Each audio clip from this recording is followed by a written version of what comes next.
everyone, and welcome to tonight's City Council meeting. Today is May 15th, 2018. I'd like to take a moment to ask everyone to please silence all electronic devices. For tonight's invocation, we call on Councilmember Jim Butler. Let's pray. Father, we're so very thankful for another day to gather and discuss the needs of our city. And Lord, as we begin our meeting, we ask for your continued blessing on those in Greensboro and surrounding areas that are still dealing with the tragic events of the recent tornado. Oftentimes, Father, events like this are on our mind and they happen, but they soon fade to the routines that we're all engaged in. And we're very mindful that many are continuing to deal with the displacement and disarray. Please comfort them and provide for them through this time.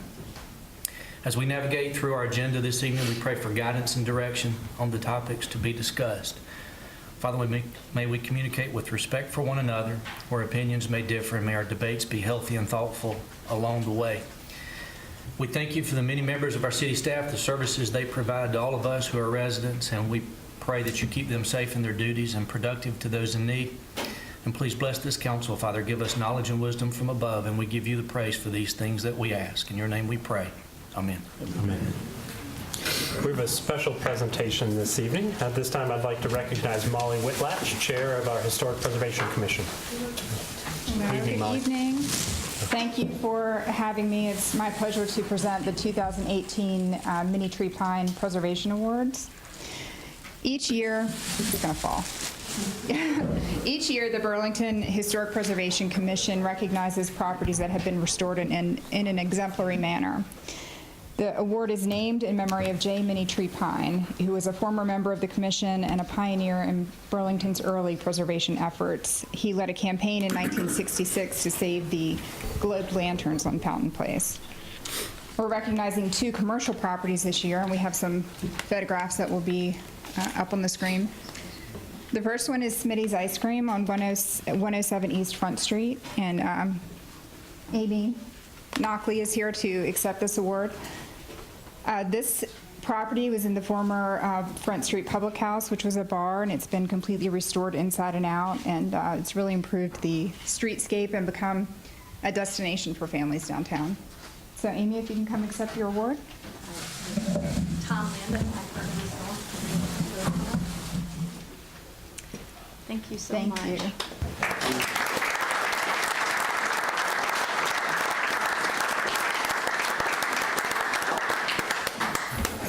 Well, just a couple of comments. We're very gratified to receive this award and this recognition. We worked very hard on this building and are very proud of how it turned out. We received a lot of help from an architect that had a lot of experience in restoring old buildings in Salisbury, and he helped us stay true to the bones of the building as much as possible. And as we went through, we had some wonderful little discoveries, little treasures that we discovered as we went along the way, and we did our best to preserve those. We altered some plans that we had originally had so that we could keep the original bones present in the building. And we're pretty proud of how it turned out. We're grateful for the recognition and that it's bringing pleasure to other people in the city as well. Thank you.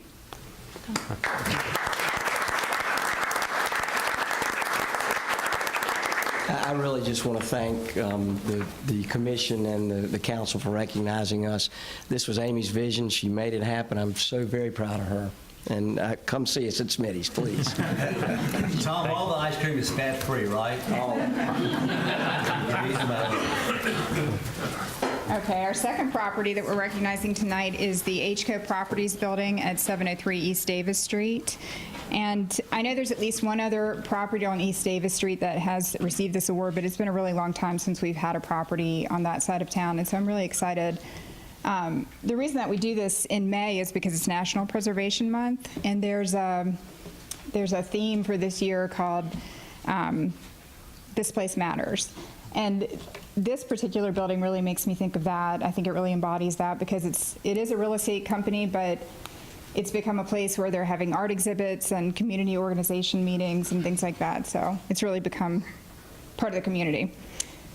And Mark Heiser's here to accept this award.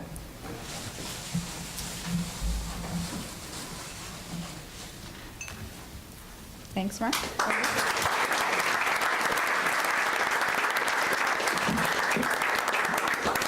Thank you, Molly. Thank you, Historic Preservation Committee, and thank you, City of Burlington. This building was it was an interesting getting in, and we didn't really know what we were going to do. For real estate, we really don't need offices anymore, and the original plan was just to carve 1,000 square feet out of the front of it. But as time went on and we started to see more and more of the beauty of this building, we decided just to finish the whole thing. And we still don't need a lot of office space, but it has become a great space for community events. And we have an art show coming up, I think, this weekend, and we've had, oh gosh, just all sorts of business after hours and political campaign things, and it's been a really, really neat building. You never know what you're going to get involved with old buildings.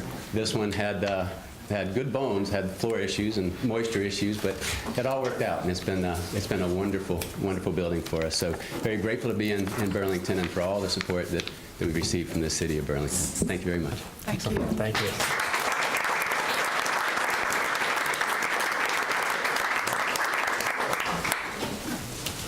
If you haven't visited either of those properties, I do encourage folks to go check them out. It's really a beautiful reinvention of place in our community. So we thank you for your hard work. We have a report this evening about the Municipal Service District. At this time, we recognize Jessica Passion, our Downtown Corporation Director. I know I'm not a staffer, but I like that I get to stand up here like one. City staffer.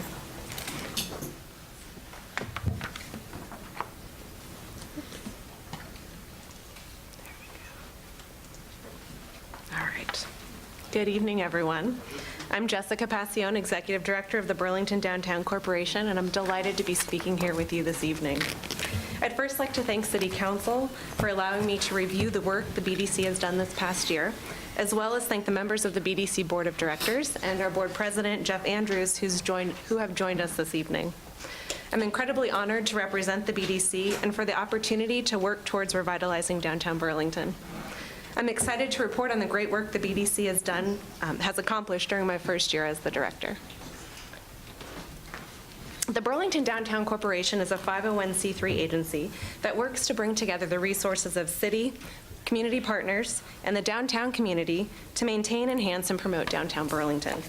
As many of you know, I joined the BDC mid-January 2017 and later hired Ms. Sarah Beth Hardy, who's in the audience this afternoon, this past summer to serve as our Director of Operations and Communications. Sarah Beth and I worked very closely with our 20-member Board of Directors and held our annual retreat in April to identify the 2018-19 plan of work.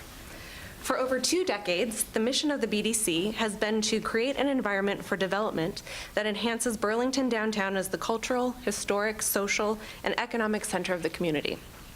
However, under the advisement of Liz Parham, the director of the North Carolina Main Street and Rural Planning Center, the board recently adopted a fresh mission. Our mission now reads that the Burlington Downtown Corporation creates an environment for downtown redevelopment by engaging community stakeholders and partners, and inspires investment, business development, and job growth.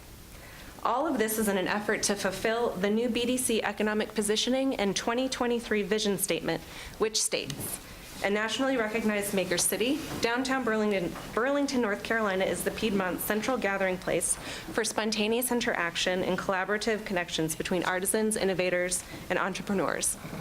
It features a creative arts and entertainment district, an innovation village, and the county's largest collection of downtown living options. Armed with a new mission and a vision for 2023, the BDC has a sharp focus on the necessary work ahead of us for the fiscal year 2018-19.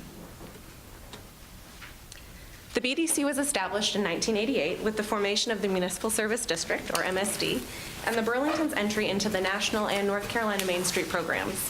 Since then, commercial properties in the downtown core have contributed to the MSD tax. For the first time in many years, 2017 saw an increase in the MSD tax rate from 16 cents to 17 cents per $100 valuation. And as you can see above, provides nearly half of our revenue at a valuation of roughly $117,000 for the 17-18 fiscal year. As you are aware, the BDC also receives additional support from the City for Operations, our small grants program, and about 2% of our budget comes from private annual contributions.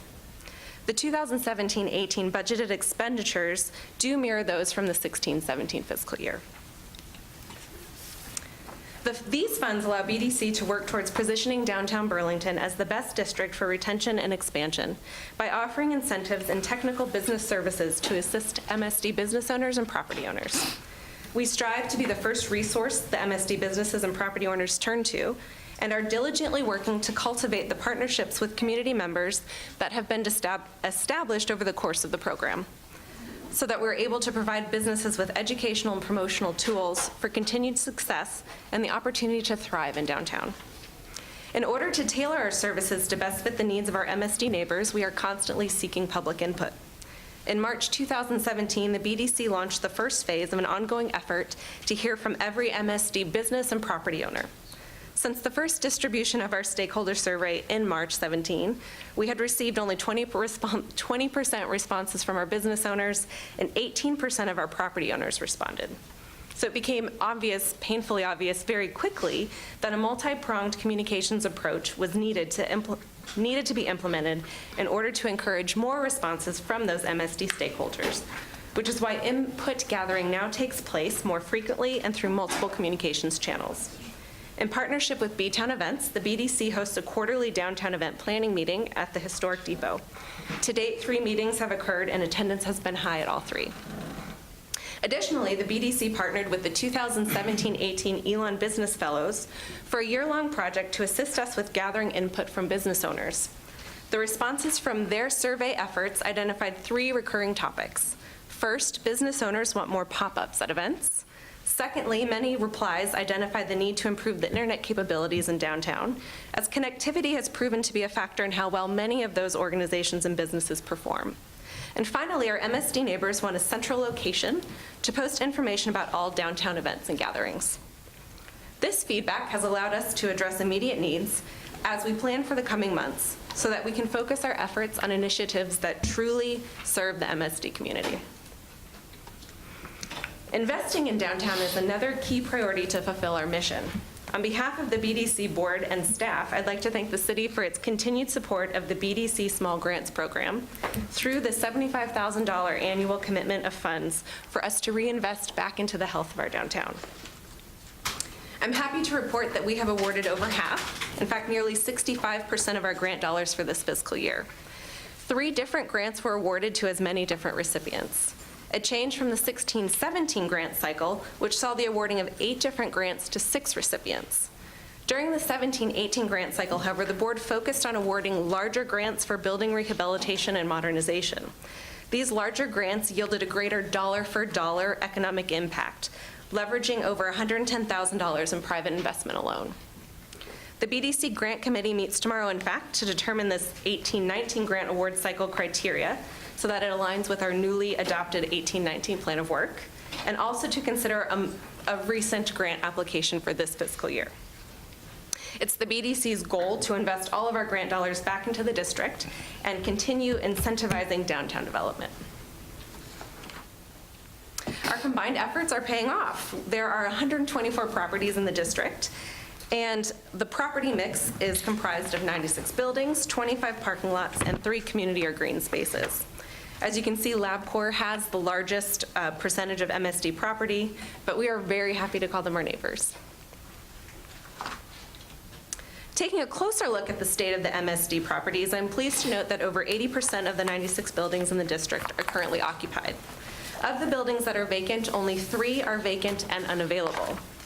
So nearly half of the vacant spaces are in the development stages, several already having projects in the pipeline. The remaining vacant properties are move-in ready, and those owners are actively seeking tenants. This positions the MSD nicely, because now we have space to grow and expand, which provides opportunities to enhance the business mix here in downtown. The current business mix in downtown is comprised primarily of service-focused firms, specifically 43% of the businesses in the MSD. Of the 97 businesses in the district, 13 are food and dining establishments. Additionally, the MSD is home to 81 residential units, and our recruitment efforts are focused on diversifying the offerings in retail and service market segments, as well as increasing the number of residential spaces available in downtown. Not only did the BDC see changes in personnel, so did the landscape of the downtown core. 9 businesses closed or moved out of the district, while 14 new businesses joined the MSD. So 2017 has seen a net positive of 5 new businesses. And we're lucky to have the space to welcome new neighbors. For instance, Pink Lola, if you haven't been there, you should, has opened on West Front Street. It opens up periodically as a pop-up retail shop, having established its permanent residence at the West Front Street location, earlier this month, in fact. The much-beloved and long-awaited Burlington Beer Works is expected to open early 2019. And the former home of Mary Catherine's will likely be the home of a new high-end restaurant on the first floor, and the neighboring property owners plan to transform the second floor of that building and Valerio's building into 7 or 8 residential units. A new art gallery is scheduled to open early this June next to the Blendon Company, called Owl and Rabbit. Owners Casey and Emily Lewis's philosophy is to make art accessible to everyone, and with that spirit in mind, we'll offer work ranging from $5 to $5,000 by artists from around the world. Additionally, the CAMAC building, donated to Impact Alamance in 2015 by LabCorp, will soon be the home to 3 very important community partners: Impact Alamance, Alamance Achieves, and the Alamance Community Foundation. In fact, our new neighbors move into their offices this week. During the course of the building's renovations, Impact Alamance has invested an estimated $2 million in private dollars to create a nonprofit hub in downtown, which will no doubt generate a flurry of activity. As I mentioned earlier, the BDC Board of Directors held its annual retreat in April. The board spent a day and a half working diligently under the facilitation of Liz Parham, the director of the Main Street program, to establish its 1819 plan of work. On top of recrafting the BDC mission and vision statements, the BDC Board of Directors identified 4 economic development strategies to guide the organization's work this coming year. These 4 economic development strategies come directly from the economic positioning and vision statement previously mentioned. To achieve this mission, the BDC's energies will be focused on achieving the 4 goals articulated above: to identify or develop third space gathering spaces throughout downtown, well, that's a tongue twister, expand existing arts and entertainment offerings, market and promote existing innovation opportunities in downtown, and finally, to identify and work with developers to create new residential units. I'm looking forward to reporting back next May on the progress we've made towards these ambitious but achievable goals that will strengthen the awesome downtown that we all know and love. Again, many thanks for your time, and I am open to any questions you all may have. Thank you. Any questions from council? I don't know what a third place gathering.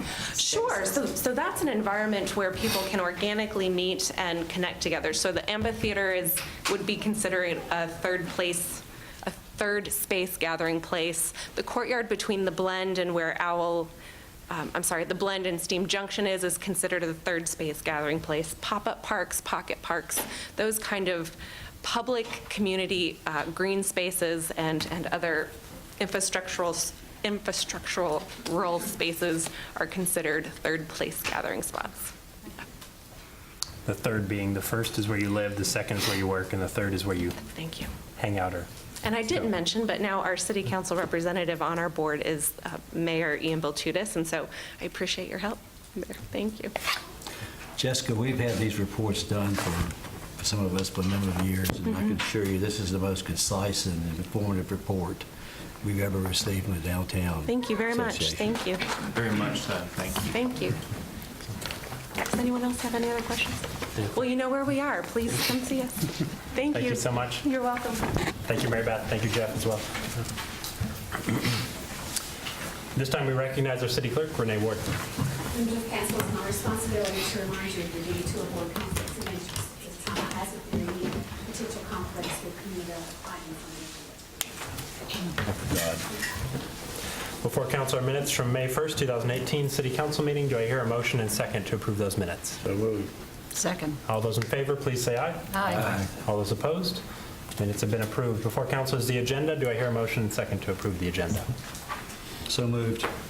Second. All those in favor, please say aye. Aye. All those opposed? Agenda has been approved. Next is our consent agenda. These items are typically non-controversial. If anyone has any questions, please let us know. Item A, to set a date of public hearing for June 5th, 2018, to adopt the fiscal year 2018-2019 budget and community development budget. Item B, to approve Link Transit fare-free service days on June 4th, 2018 through June 8th, 2018 for acknowledgement of the 2-year anniversary for Link Transit. Item C, to set a date of public hearing for June 5th, 2018 to receive public comments related to the utility system development fee analysis that has been performed as required by Session Law 2018-138, House Bill 436. Item D, to approve change order number 1 in the amount of $26,894.14 to P&S Grading LLC for 2017 roadway improvements associated with the Forestdale Drive widening project, and to approve budget amendment 2018-35, transportation sidewalks and intersection improvements capital projects ordinance, the details of which are spelled out in your agenda. Do I hear a motion and second to approve the consent agenda? So moved. Second. All those in favor, please say aye. Aye. All those opposed? Consent agenda has been approved. We have one public hearing this evening. Our public hearing has been scheduled to consider an application to rezone from R12 Residential District and O&I Office and Institutional District to CR Conditional Residential District for the use of a 148-lot single-family subdivision. The property is located on the south side of Burlington Road, Highway 70, approximately 690 feet from Springwood Church Road, referenced as and being a portion of Guilford County parcel number 103-339. At this time, council recognizes Director of Planning and Community Development, Amy Nelson. Thank you, and good evening, Mayor and Council. This rezoning request comes to you with the recommendation of staff. The Planning and Zoning Commission are recommending it by a vote of 5-2, and I would like to point out a few items that are related to this request. The property was annexed into the city of Burlington in May of 2000. The police and fire response that will be available will be the same as that provided anywhere else in the city. The fire protection is from Burlington's Police Station 6, Fire Station 6, sorry, and it will be supplemented by the Whitsett Fire Department. Roads for the subdivision will be built to city standards. Developers and staff worked together to improve this plan. Staff asked for and received accommodations from the developer in exchange for reduced standards. A couple of these items are a multi-use path that connects the development to Springwood Park so that folks won't have to drive to get over there. They can just walk. And we have a buffer that is proposed, a landscape buffer that will be between the development and the park, and it will be planted at the expense of the developer on city property so that city staff can maintain this into the future and keep its integrity intact. And I would like to introduce Mr. Lawson Brown, who's here to speak to this. Excellent. Welcome, Mr. Brown. Thank you, Mayor and members of the council. It's my pleasure tonight to be representing Eastwood Homes and Randy and Cheryl Engel, the property owners, on this particular request. I will try to be brief because I know you have had an extensive package and briefing on this particular project, as you always have by your city staff. With me tonight, in addition to Ryan Moffitt of my office, the Vernon Law Firm at 522 South Lexington Avenue, are Greg Davidson and Amanda Leach from Eastwood Homes, who have been working diligently with us. Also, Gene Muston from Borum Wade, who has appeared before you on a number of occasions and is the engineer that Eastwood, outside engineer that Eastwood has chosen on this particular project. As you can see from the map, the R15 area of the white, if you will, is the Springwood Park that is owned by the city of Burlington. It was purchased from the Engels that I am representing tonight. At that time, according to some folks at the city, there was some interest in buying all of the Engel property, but the Engels were unwilling to sell the R12 and the O&I area that's shown along Highway 70. Since that time, there has been a number of developments. The property to the east, if you will, the single-family residential R9 Gibsonville property is in fact in Gibsonville and not in the city of Burlington. The property to the west that is developed as lots is also in the town of Gibsonville and not in the city of Burlington, but it is zoned similarly to what is being requested here. There are 4 properties to the west of this property. The first is the one with a large pond. We have met with those neighbors. The next parcel is under contract by a group out of Greensboro, Diamondback Realty, and we have applied for annexation of that parcel in the city of Gibsonville and for improvement of Frizzell Drive. The next property is used as about 6 to 8 acres or thereabout, is used primarily as a horse farm, and a residence is located there. The final property is owned by the Floras that have lived there for quite some time, a fairly large acreage site. And they've had the experience of seeing all this development that is going on. The request tonight is to rezone from O&I and R12 to conditional residential. This plan is a concept plan subject to final engineering, maximum 149 lots, 65-foot width, minimum lot width on the lots, 20-foot front setback and rear building setbacks, 7.5-foot side setbacks, which I believe is the standard that the council has become comfortable with. The current plan reflects 3.4 acres of common area, but that's expected to grow with the loss of some lots once the stormwater and storm streams are finally engineered. There's one stormwater pond on the plan, one centrally located as shown on the east. This is Highway 70 is to the east on the right-hand side on this particular presentation. And there's another small device, the northeast corner by the entrance in Highway 70. In all of these projects that we bring before you, we've worked very diligently with the staff over a number of months and with the client over a number of months. Certainly, we are aware of the public policy and your position that you want to have vehicular and pedestrian access.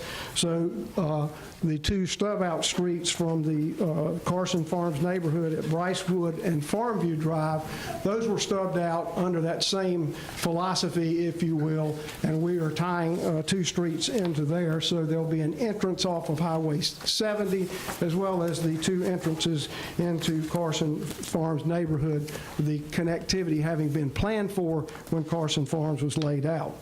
There will be 2 other stub-out streets to the east and the west to adjacent properties in anticipation that there will be more development here. Why is this area so popular? Well, Interstate 4085 is why we're all enjoying the growth and having the growing pains that we are. Ms. Leach reviewed the demand, and there was a demand of 120 units in January of this year, and only 13 were available in the price range of these houses that they were coming up with. In addition to the stub-out streets, you heard Ms. Nelson say there will be a connectivity, and that will be a 20-foot multi-use paved access easement from the Eastwood community to the Burlington Springwood Park. There'll also be sidewalks as mandated by your UDO throughout the Eastwood community. Water and sewer services will be provided by the city of Burlington at the developer's expense. The right-of-way improvements are anticipated, and the TRC, the Technical Review Committee, and for the benefit of members of the public, the Technical Review Committee is comprised of all of the departments at the City of Burlington that have anything to do with enforcement of the regulations and rules to which municipalities subject us. And so we have worked not only with the city staff, but also with NCDOT. We anticipate there will be turn lanes on the final design, and our request is conditioned upon the express approval of DOT so that you don't have to worry about, and the staff doesn't have to worry about that. The park buffer was a head scratcher for me. The other municipalities that I work with, they buffer their own parks. The city of Burlington staff felt like that Eastwood needed to buffer the park, so Eastwood has agreed to pay $27,500 toward a buffer along that area. And it's important, I think, from the city staff standpoint, because it is part of the trail system involved with the park and perhaps the larger trail system that's involved, but Eastwood is happy to do that. In terms of the homes, Mr. Moffitt has presented you with a brochure showing the homes. You simply need to go to the Lindley Park neighborhood that was not designed by Eastwood Homes, but they are finishing homes in that area. Those home sizes will range from 2,100 square feet to 3,500 square feet, with a price range anticipated at $270,000 to $350,000. There'll be 5 different home designs offered. Only one of the designs will implicate or exceed the 7.5-foot side setbacks. The next largest design will leave side setbacks of more than 10 feet. It's the same product that's being offered in Lindley Park neighborhood to the west, so pretty much what you see is what you get. Eastwood is a regional builder out of Charlotte, and they have an excellent reputation for building homes and for servicing the product that they build. As we always do, we sent letters to adjacent property owners prior to the P&Z meeting, introducing the plan and inviting questions from the neighbors. Based on the response to our letter, we arranged for a meeting with the neighbors to the west. They had concerns over buffering, and we have had extended discussions with them. The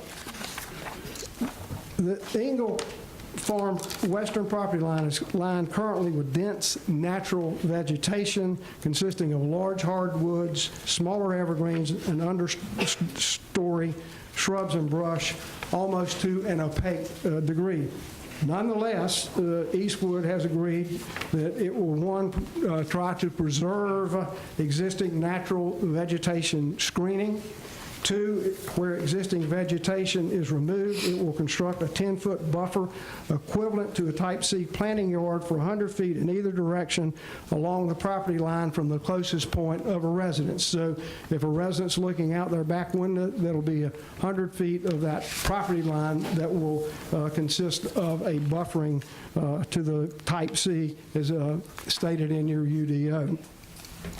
The buffer will be maintained by the HOA maintenance, and it will have, the HOA will have a recorded easement so that the neighbors and the neighbors that Eastwood Homes neighbors that the homes they build, the HOA will maintain that so that if one neighbor doesn't maintain his yard, then the other neighbor can't complain. So it will be HOA maintained, which I think is a very much a plus. Several themes that we thought about and tried to measure this request, tailor it to connectivity and conformity with the comprehensive land use plan and the existing area growth. Secondly, we see this as a valuable opportunity for the city under increasingly challenging market conditions to have a nice single-family neighborhood or development. With a rising land cost, development cost, and building costs, this is getting more and more difficult. It is in your city limits at the present time, but it is undeveloped. Upon completion, according to my calculation, you will increase your tax base by 40 to 45 million. The demand for this product and the target market will ensure a sustainable, attractive community at the price range that we've already discussed. There are any number of reasons that we feel and that the staff feels that you should approve this plan. First, it is a logical extension of existing contiguous zoning on almost all sides. The plan and density are consistent with your adopted comprehensive land use plan. It received a positive recommendation of the planning staff after months of work with us and with Eastwood. It received a positive recommendation from Planning and Zoning Commission after close examination and a public hearing. $27,500 in financing the Springwood Park buffer is being offered by Eastwood. Pedestrian connectivity to adjacent properties, Springwood Park, and vehicular connectivity. It's certainly the highest and best use of the property, and the Ingalls are certainly entitled to enjoy the highest and best use of their property. So with that, I would, Mayor, like a few moments of rebuttal if anyone should speak in opposition to this, which I anticipate. Thank you very much. Any questions from council for Mr. Brown before we begin the public hearing? Austin, just one question. I just want to be clear. You were talking about the discussions you had with the neighbors to the west over buffering. That is where you were talking about the 10-foot by 100-foot buffer. Is that? That is correct. Okay, I just want to be sure. And that's 100 feet at each house I got that's built. And along those lines, again, we have spoken with Eastwood and with the developer out of Greensboro. We've shared those plans with each other. Neither one of them has a problem with the plan. It's the 3 residential neighbors. Thank you. Any other questions from council? All right. This is a public hearing. Out of respect for all those in the room, I'm going to ask that folks please refrain from going long on your comments. Please try to stick to 3 minutes, and we'll begin with this side of the room. If anyone would like to speak.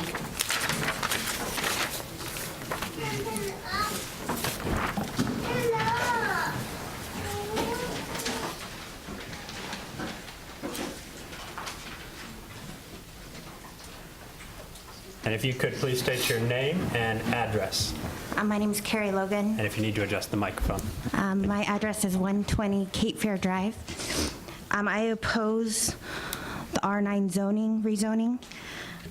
When I moved to Lindley Park Estates, Eastwood Homes said there would be a pathway, paved pathway for my children to go to the park. There's no pathway. It's just an easement to a fence, and that was over 2 years ago. My car was stolen 2 years ago, so the crime has increased in that area. I started a community watch with Gibsonville Police. They said right now they have 19 on their staff, and that leaves, but they need 29, and that leaves to 2 police officers being able to zone the area at a time. So this would increase their demand, and me and my family don't feel safe. Thank you, Carrie.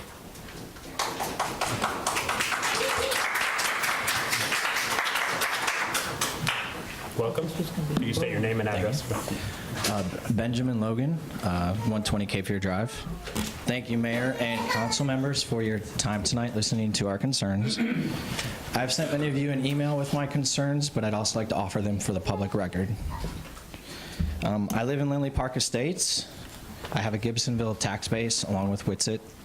I also work and provide healthcare services in Burlington and the Alamance region.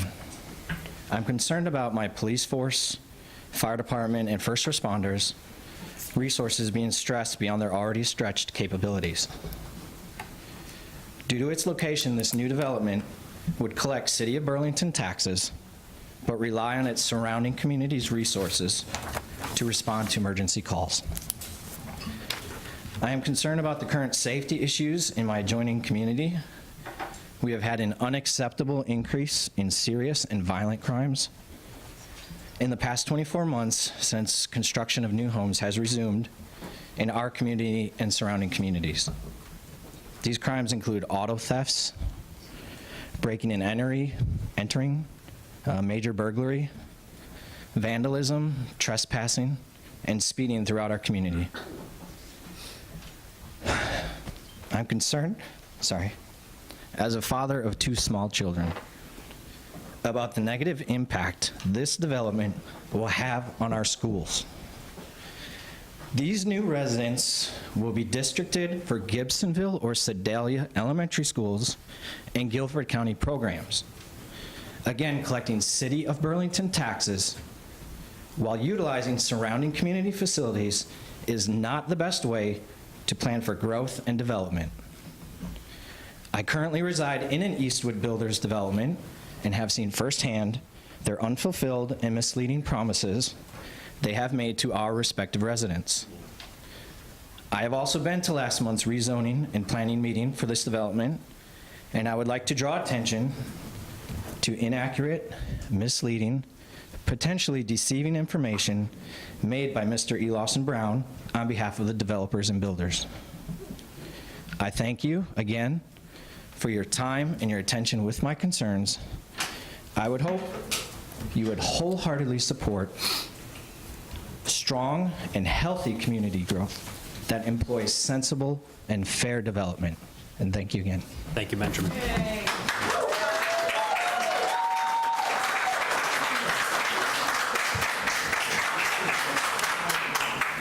Welcome. Hi, Mr. Mayor, City Council. Thank you this opportunity for giving me a chance to speak. My name is Gary Nardo. I reside at 201 Club Square in Lindley Park Estates. This development is just way too dense. I'm requesting Burlington to keep the zoning classification as R12. That's what it was annexed to the city. The land now is over 75% agricultural zoning, with R15 and R12 primarily on the outer perimeters. In most cases, the Burlington zoning classification doesn't quite line up with the Gibsonville or Guilford County zoning. It's not an equal assessment. If you apply this rezoning, you will be doing a disservice not only to new residents, but to existing homeowners also. The reduction in zoning will continue to deplete resources the town of Gibsonville and Whitsett use through first responders. I am a retired New York City police lieutenant. I did 27 years on the job and 2 years state service, 9 of which was as a lieutenant. So I pretty much know what I'm talking about. Any first responder is mandated in North Carolina to respond to an emergency within a mile distance. So what that will mean is, in many cases, Gibsonville will be the first responding officers. When they are the first responding officers, they will be taken away from patrol duties in our town. And that will mean a lot of court hours. And if you have an arrest and that criminal goes through the criminal justice system, he could be away 2, 3, 4, 5 days as it wanders through the system. Like I said, I spoke to Chief Parrish many times. We are greatly understaffed in Gibsonville. Most days, they only have 2 patrol vehicles and cars. On a recent report of TV News, they advised that there were 70 burglaries. They occurred in our area in a 6-week period. This was recently. Okay, this is an alarming and a great cause of concern. As a retired lieutenant, I'm appalled. But the bottom line is, to me, it's not stats. It's friends and family. It's friends and neighbors. And as a neighbor and a friend, it's heartbreaking to see the victims' despair. Some of my friends have been victimized on more than one occasions, and 3 different homeowners have moved or are in the process of moving because of these crimes. I'd like to talk a little bit about Eastwood and their management company, Prestige. There's been 45 complaints lodged with the Better Business Bureau in the last 36 months. The North Carolina Health Inspector has not opened our pool yet for the following violations, which I have pictures of. The water foundation drips on the electrical socket. I don't have to tell you how dangerous that is for a child who comes out of a pool, soaking wet, and tries to get water.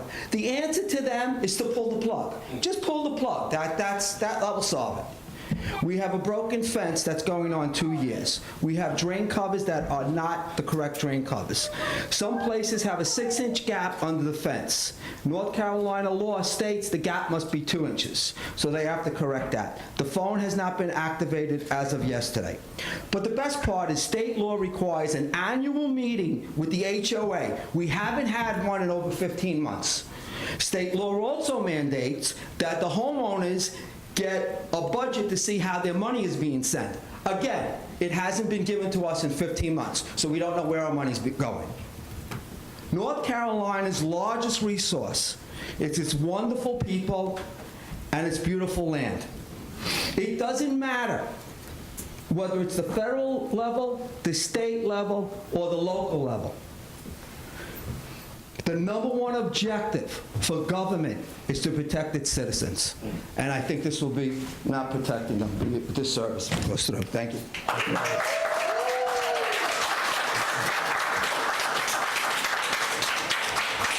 Anyone else on this side of the room who would like to speak?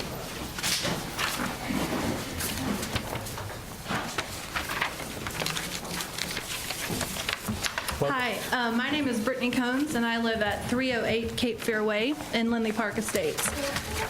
When my husband and we previously lived in Greensboro, and about 3 years ago decided to shop for a home, and we found Lindley Park Estates and fell in love with the home that wasn't an Eastwood-built home.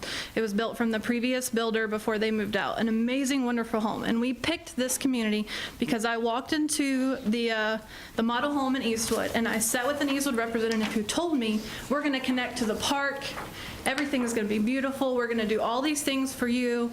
None of that has been true. There is, as a previous neighbor said, there is no connectivity to the park currently. And that was one of the main reasons that we chose this neighborhood. The first year, Eastwood was not building.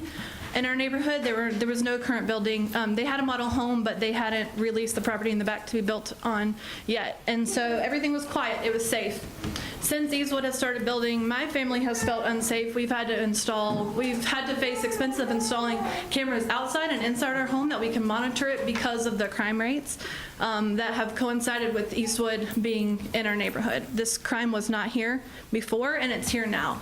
And my family and I are opposed to the rezoning. We think it should stay at R12, nice sized lots, and we are concerned with the issue with the police that, they're going to be using our services, which are already pushed to their limit. I mean, there's not enough police officers. And I just want to echo what my neighbors have said, that we are against it. Thank you. Okay. Thank you, Brittany. Anyone else on this side of the room?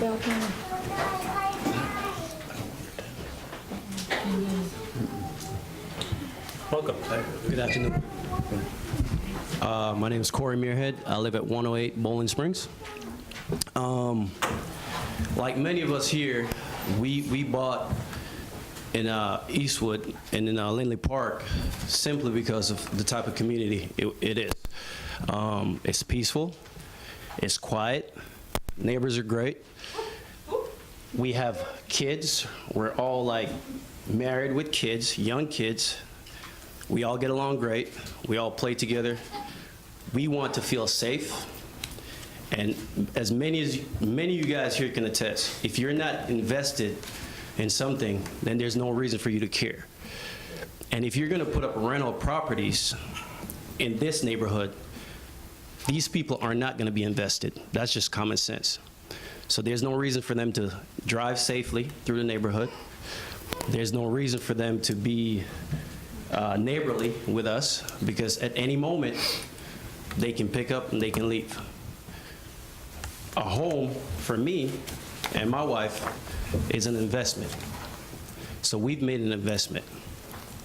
So it's not logical for me to make an investment and don't expect a return. Put in a rental property in our neighborhood is going to drive down our home prices. Therefore, it's no longer a sensible investment. So for me, and like many people here, we're asking that you guys do the right thing and keep it R12. Again, I really don't want to go there, but we all prayed before we started this meeting, all right? God gave us wisdom, understanding, and knowledge. So let's be logical, let's be sound. Big corporations, profits, they'll be okay. But for us here, it's going to mess up our community. And we want to keep it that way. All right? Thank you. Thank you, Corey.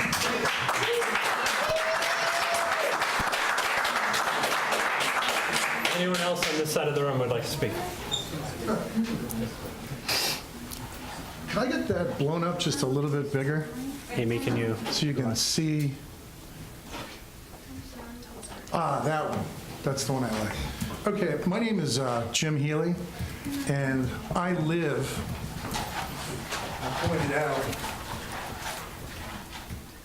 I live right there, okay? So looking behind my house, looks right through over to here, and basically, actually, I don't need this. Could you speak into the microphone for the folks watching at home?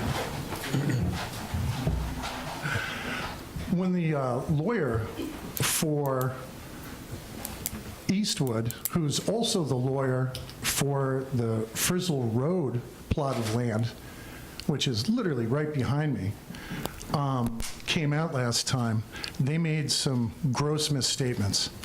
Basically, they try to make it as though all the land around where they want to drop the zoning from R12, they wanted to make it like, oh, by dropping it, it's consistent with what's around it.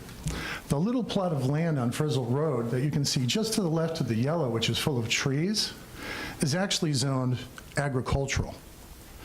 And they want to try to drop that all the way down to RM8, which is cluster housing. The last time that they spoke, we didn't have a chance to refute this at all. They basically came last time and tried to convince the people that that land on Frizzle Drive has already been dropped down to RM8 cluster housing. And it can't be dropped down to cluster housing because right now it's agricultural. And the reality is that you can only move 2 levels lower in zoning per law. So the best they could do is drop that property to R30. So the reality is if you go right to the west, you've got farmland that's an active use, you have farms with horses, and you have a piece of property on Frizzle Drive, which they're trying to pretend like the town of Gibsonville has already decided to turn into cluster housing. And they're lying to everybody blatantly. That land cannot be dropped down to cluster housing. It's actually against the law. That land at best would be R30. So if you're trying to pretend like changing the zoning here is consistent with what's around it, all the way to the left, it's completely inconsistent because what you're going to have is R30 at best and farmland agricultural next to it. And the whole idea here, and nobody wants to call them out on it, is it's very simple. When a builder can take and crush down the zoning, they can put more housing density in, and they can make more profit. And on top of it, they lie to the town and tell the town that they can go and sell the properties for much higher rates than they really can, trying to entice the town through financial incentive. The whole thing is bogus. I just want to make sure people know that the land to the left is not consistent. R12 that it's zoned right now, fair enough. Let them develop it R12. But dropping it below, that's bogus because that's going to be R30. And the other land is agricultural, and we're R15. So we've got bigger lots. We don't want property values to devalue. We don't want the extra density of housing. And that's it. Thank you. Thank you, Jim.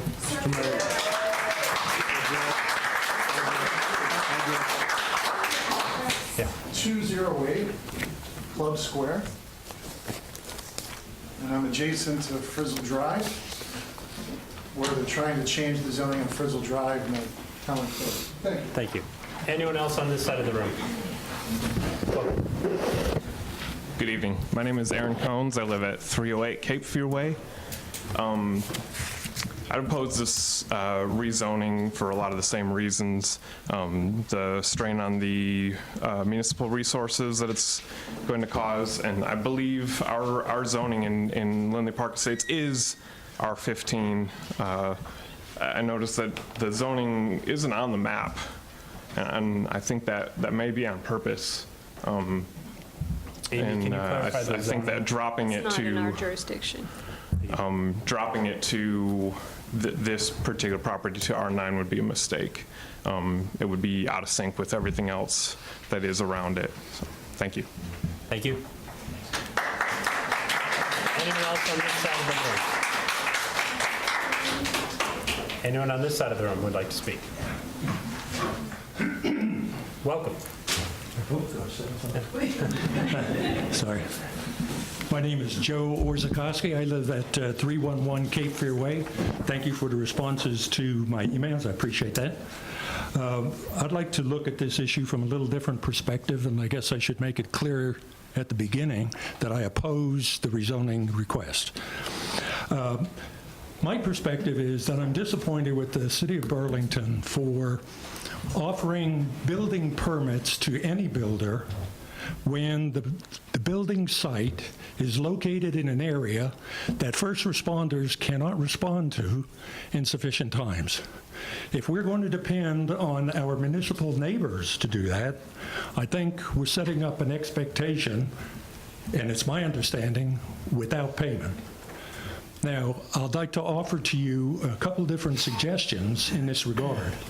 First of all, if you cannot provide the services, including schools, I understand, then you can consider ceding this property to a municipality that can provide the services.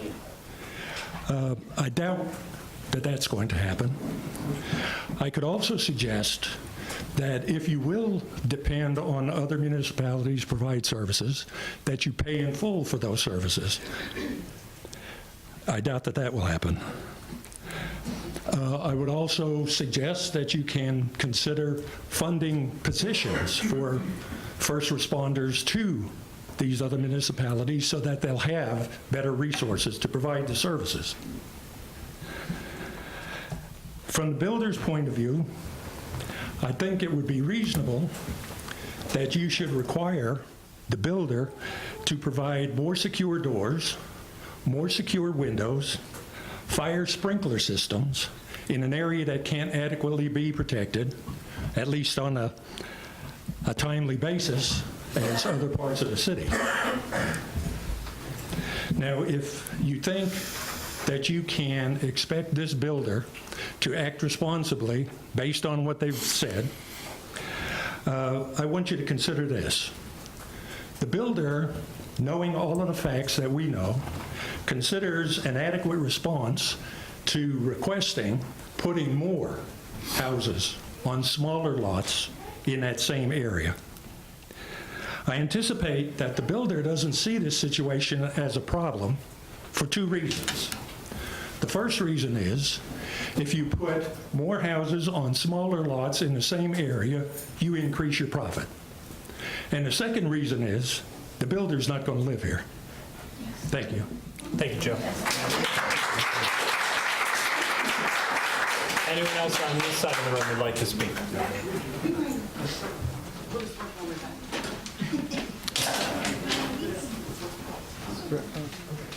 Renee, did you get his last Welcome. name? Welcome. My name is Adrianus van der Giesen, 124 Cape Fear Drive. And I want to come back on a statement that Mr. Brown is making about the house pricing. And I don't know where he come up with these numbers with, but if you drive into our neighborhood, this is the starting price in Lindley Park, where the R15 zoning is a $200,000 starting price for houses. Yeah? Then he comes up with the pricing, that the prices are easily going up with an R9 rezoning from $300,000 to $350,000. I can tell you, I have a house in Lindley Park, that's $330,000. But that is not the value anymore these days. Yeah? He's telling that they're going to build houses for $300,000 to $350,000 in the new neighborhood.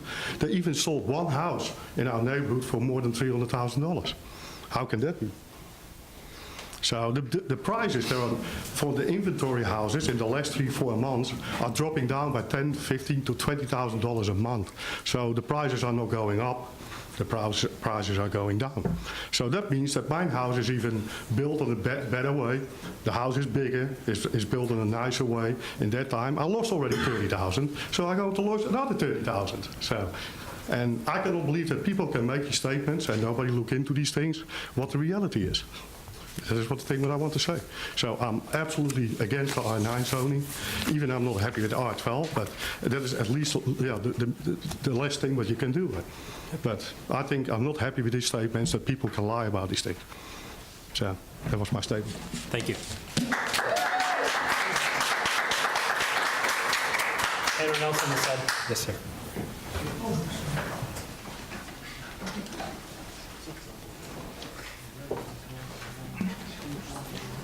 Well, good evening.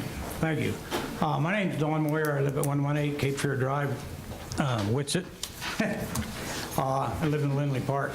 I would just like to say one thing. If you people really, really trust Eastwood and what they're telling you, they're a bunch of liars is all I can tell you. I've been in that development since it started. And we had an HOA. developed. We had a president, a vice president, we had committees. The people came to us in order to get something done. Eastwood Home come in, tossed us all out. We have none. There's nobody on the board. We have nobody on the board on the HOA in Eastwood Home. All they want to do is sell homes. They don't care about anything else. What happens, people do what they want to do, and Eastwood doesn't manage it. So if they tell you that Eastwood is irreputable, you ask anybody that lives in that development, and they'll tell you different. Do not trust them. That's all I have to say. Thank you. And I am in favor of keeping with the R12 and not going any further down than that. Thank you. Thank you, Don.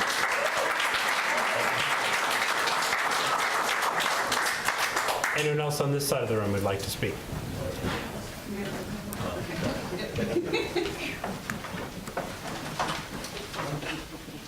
We know the rows are narrow. Please make room for.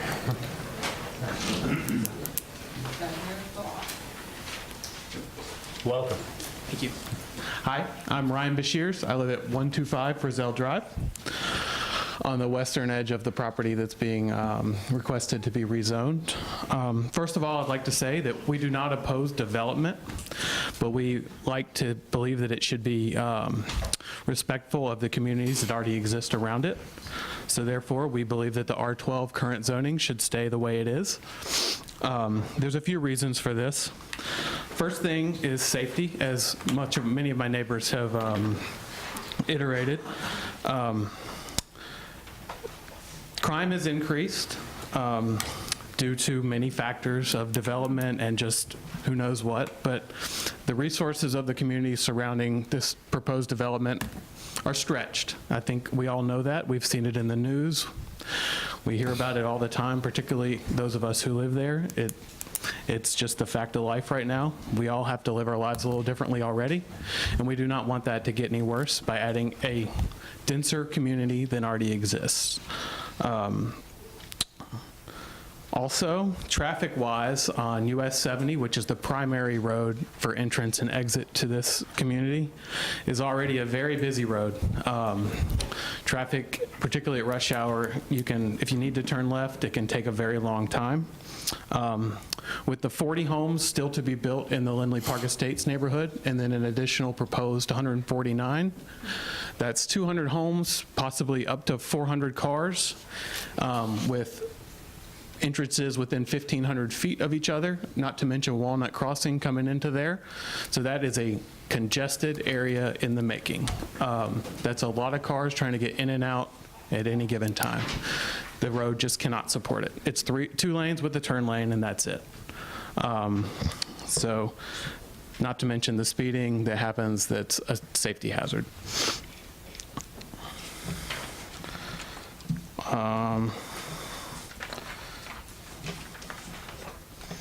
So just to reiterate, I think we would like R12 is fine with us.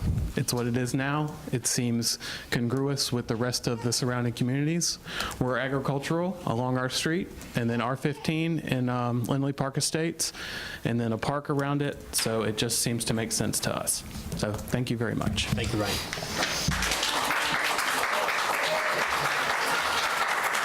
Anyone else on this side of the room?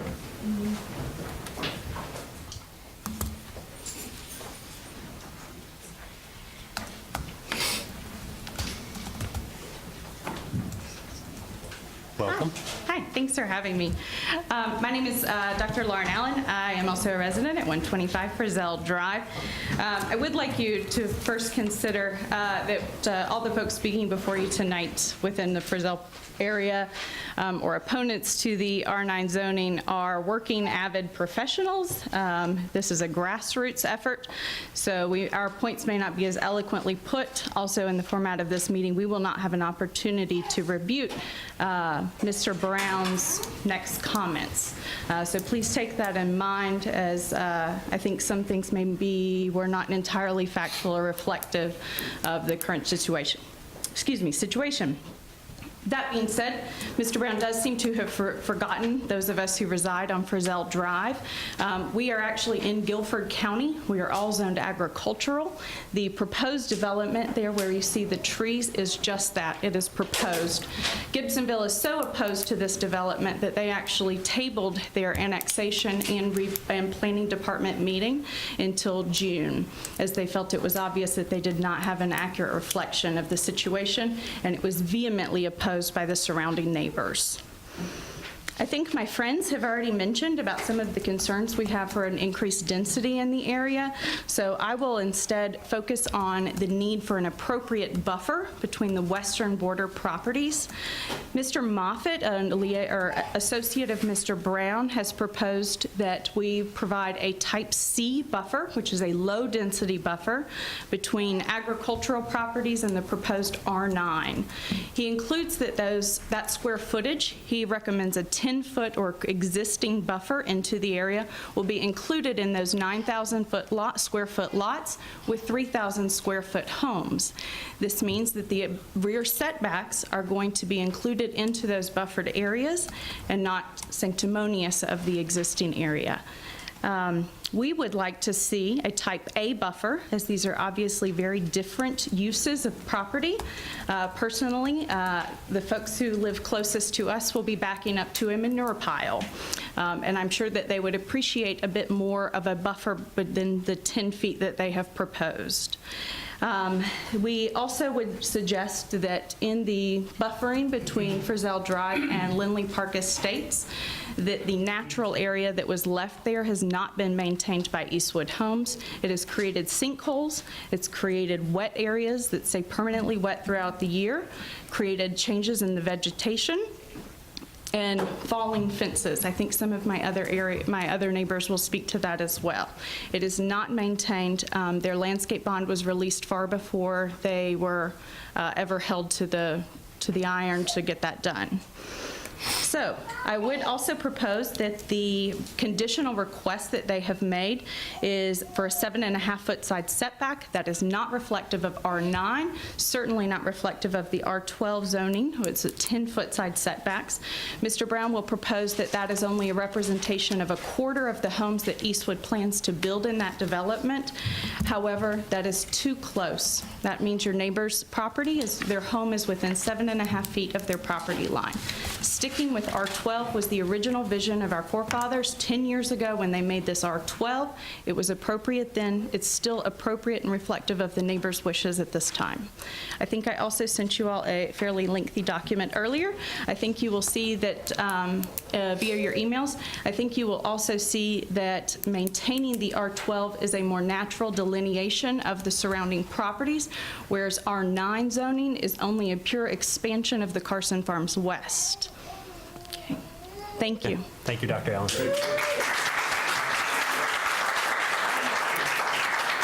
Anyone else on this side of the room? There's two more, Okay. and then I'll finish up. Thank you. I'll do cleanup.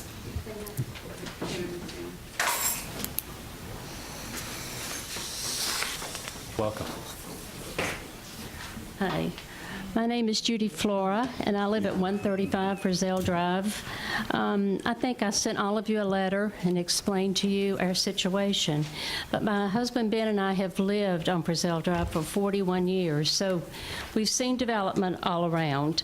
Some of the development we approved of. We fought some zoning and won, but we like what we have now. We have great friends and neighbors in Lindley Park, and we like Springwood Park next door. We feel that changing the zoning would really be bad for our community. Traffic is so horrible right now on 70, and adding that many houses in that small of space would just generate more traffic. We're expecting to have 40 more homes behind us added to the 80 homes that Eastwood has already developed. So we have enough traffic to cause a lot of bottlenecks during traffic hours. We ask that you respect our request and keep the zoning at R12. We're not opposed to development, we're just opposed to that dense of a development. Thank you. Thank you,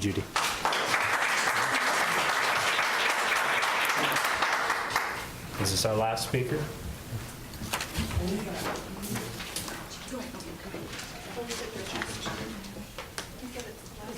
No, we have more time. I was just asking. So, yeah.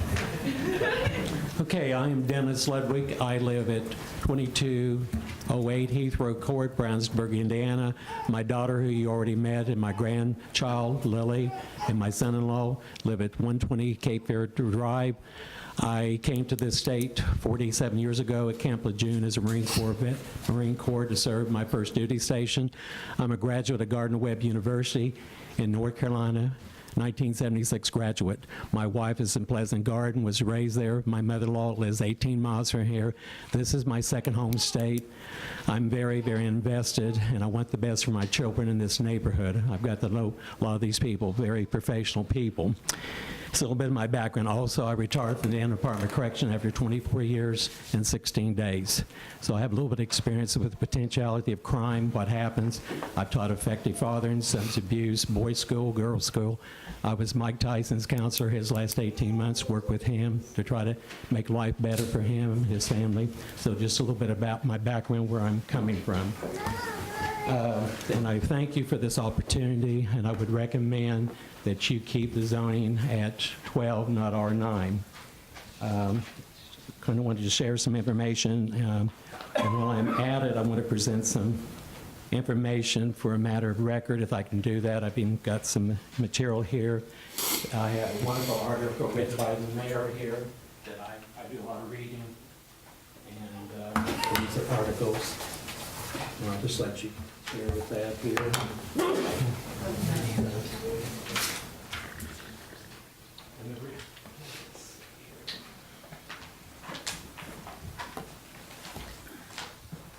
And this is some information here to consideration.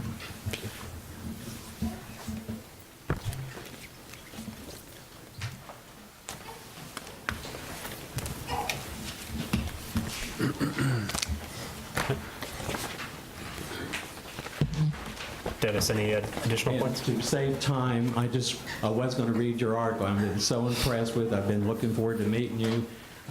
My family, my children, my daughter and husband have lived here, so I'm a reader. I'm very invested in trying to make this world a better place and help any way I can. So I won't go into the article, but thank you. But the reason I'm using your article because it's what this community is about, what you're about, and I don't really feel that Eastwood, from what I've experienced, what I've observed, talking with different residents, it's been kind of disappointing.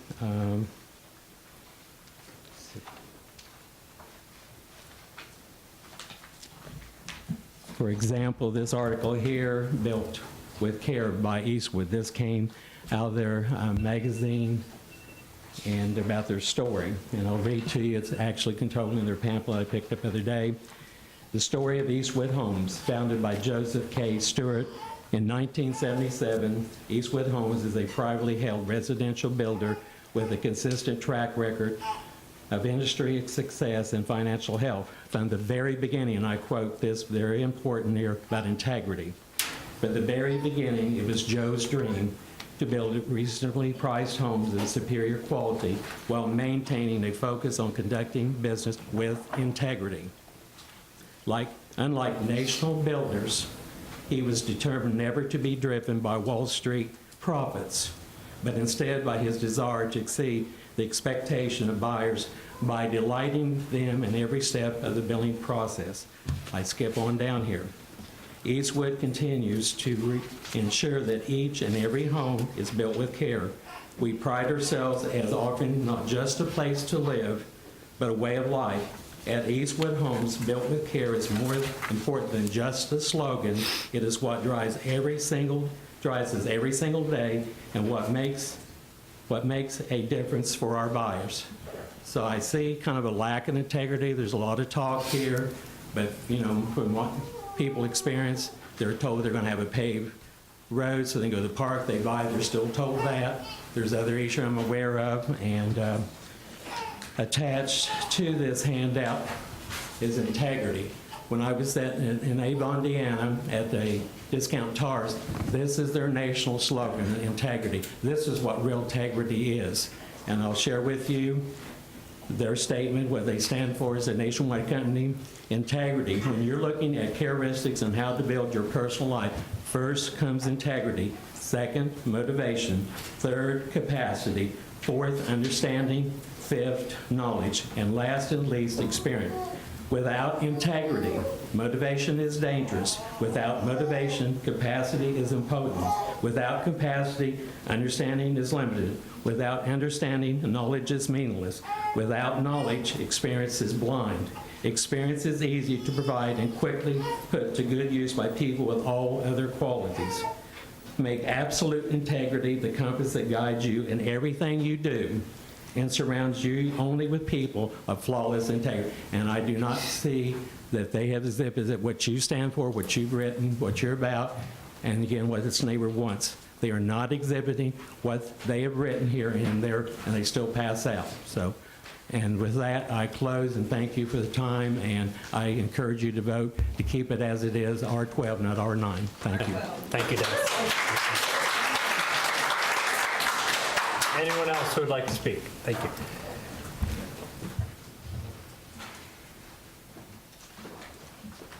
Welcome. Hi, thank you. I'm Chance Keziah, 109 Frizzell Drive.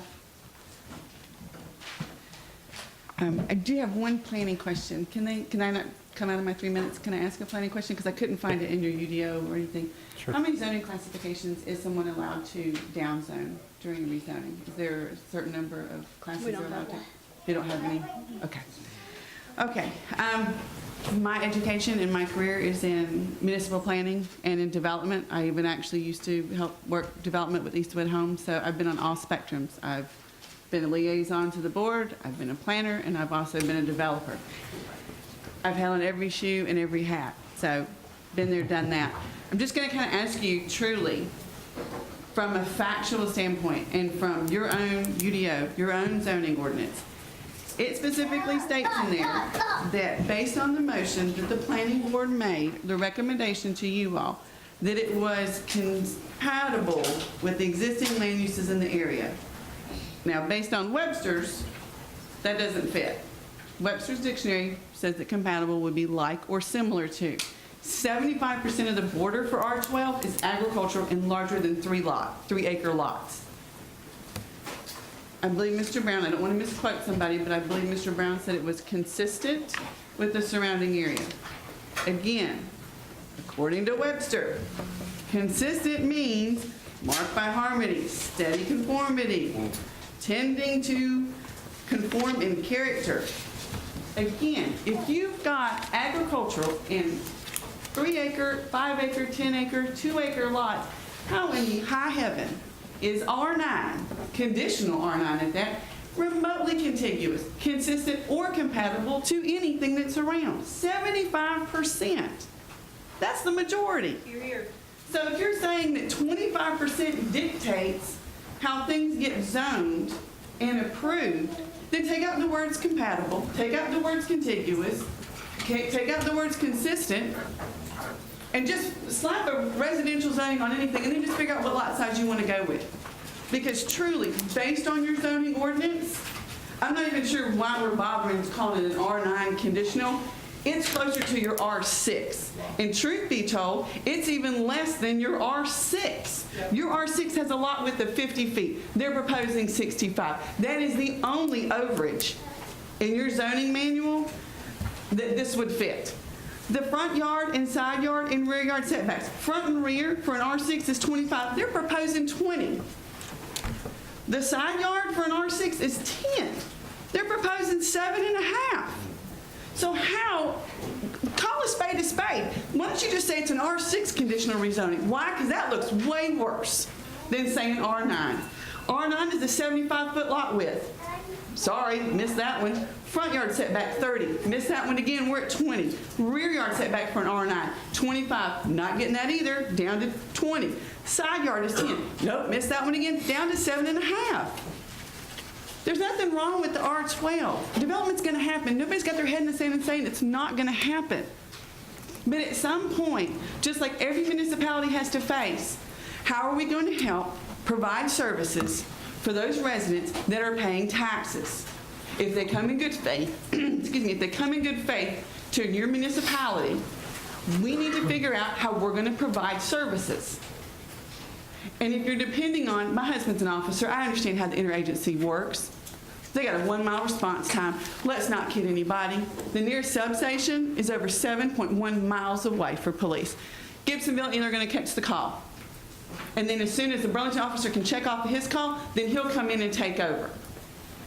And then when that call, if it does go to court, then that officer from Gibsonville or Elon or Guilford County Sheriff's Office or Alamance County, then they're going to have to go to court. There's no financial repercussion to help anybody for that when that officer has to take time off. Gibsonville has to find another officer to come in. Elon has to find another officer to come in. Gibsonville Fire and Witsit Fire. The next substation for the fire, I know, it's right there at the mall. That's over 5 miles away. We know who's going to catch the 911 call. And from a planning perspective, this is not consistent. It's not. R12, leave it at R12. At the end of the day, everybody can make numbers work. The Ingalls can come off of their price. Eastwood can work with their lots. Maybe you need to change your product. I don't know, but that's not for me to figure out. That's for the Ingalls and Eastwood to figure out, and it's not for you to figure out either. What is for you to figure out is to decide, are you going to sit here and just throw R9 conditional and let's just sweep it under the rug because we all know it's an R6 conditional, or we just leave it where you had it, at R12. At R12, there wouldn't hardly be the need for us to ask for this buffer because the rear yard setback is bigger. So at the end of the day, you've got to decide. You figured R12 would work, so why not just leave it there? Why are you cramming more things down a funnel that you don't even own, to which we're all sitting here dripping trying to figure out how we're going to get it out of there? Just, I'm asking you, follow your own zoning manual. Stop saying things are consistent, contiguous. They're not. And if you decide that 25% of a property line dictates how Burlington is going to be built, then I applaud you, but retract your article then, if that's how Burlington feels, that 25% of a border dictates the rest of the Burlington town. Thank you. Thank you.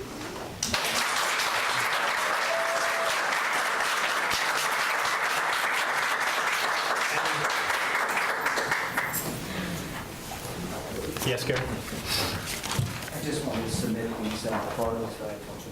Sure. Thank you. Anyone else on this side of the room that wanted to speak? All right. Do I hear a motion from council to close public hearing? So moved. Second. All those in favor of closing public hearing, please say aye. Aye. All those opposed? Public hearing is now closed. Do I hear any questions from council? Just, there's been a lot of various comments. Mr. Brown, some of the questions the challenges that have been made, I'd like to kind of hear. Sure. Lily Park original developer, Green Hawk Development, still controls the neighborhood and the HOA. Eastwood does not control that. I haven't reviewed the restrictive covenants and HOA documents, but Eastwood has assured me that that is the case. Secondly, as to the $200,000, the base price is $250,000, and then you start with your add-ons.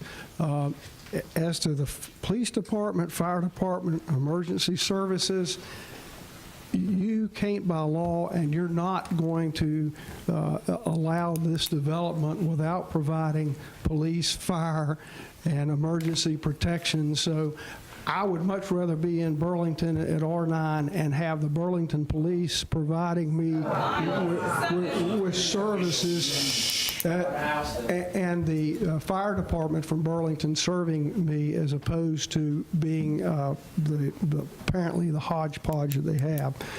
The issue with the schools, this is Guilford County. By state law, there's nothing you can do, there's nothing we can do. Eastwood can do about that. It's funded by the Guilford County Schools. The taxes are paid to Guilford County. Guilford County will provide those schools. We've had that discussion a zillion times on other zoning matters in Alamance County. Guilford County spends more money per pupil than the Alamance County schools do. The R12 zoning, at the time you did it, in 2001, your predecessors did it, it was a stakeholder sort of position of zoning at that time and was not subjected to a public hearing. At that time, the development cost, streets, sidewalks, curb and gutter, water, sewer, were probably half as expensive as they are now. R9, we have presented a wonderful plan in our estimation, and we think that you should approve it on that basis. Other council questions? I'd like to hear a little bit from the police chief about the safety aspects.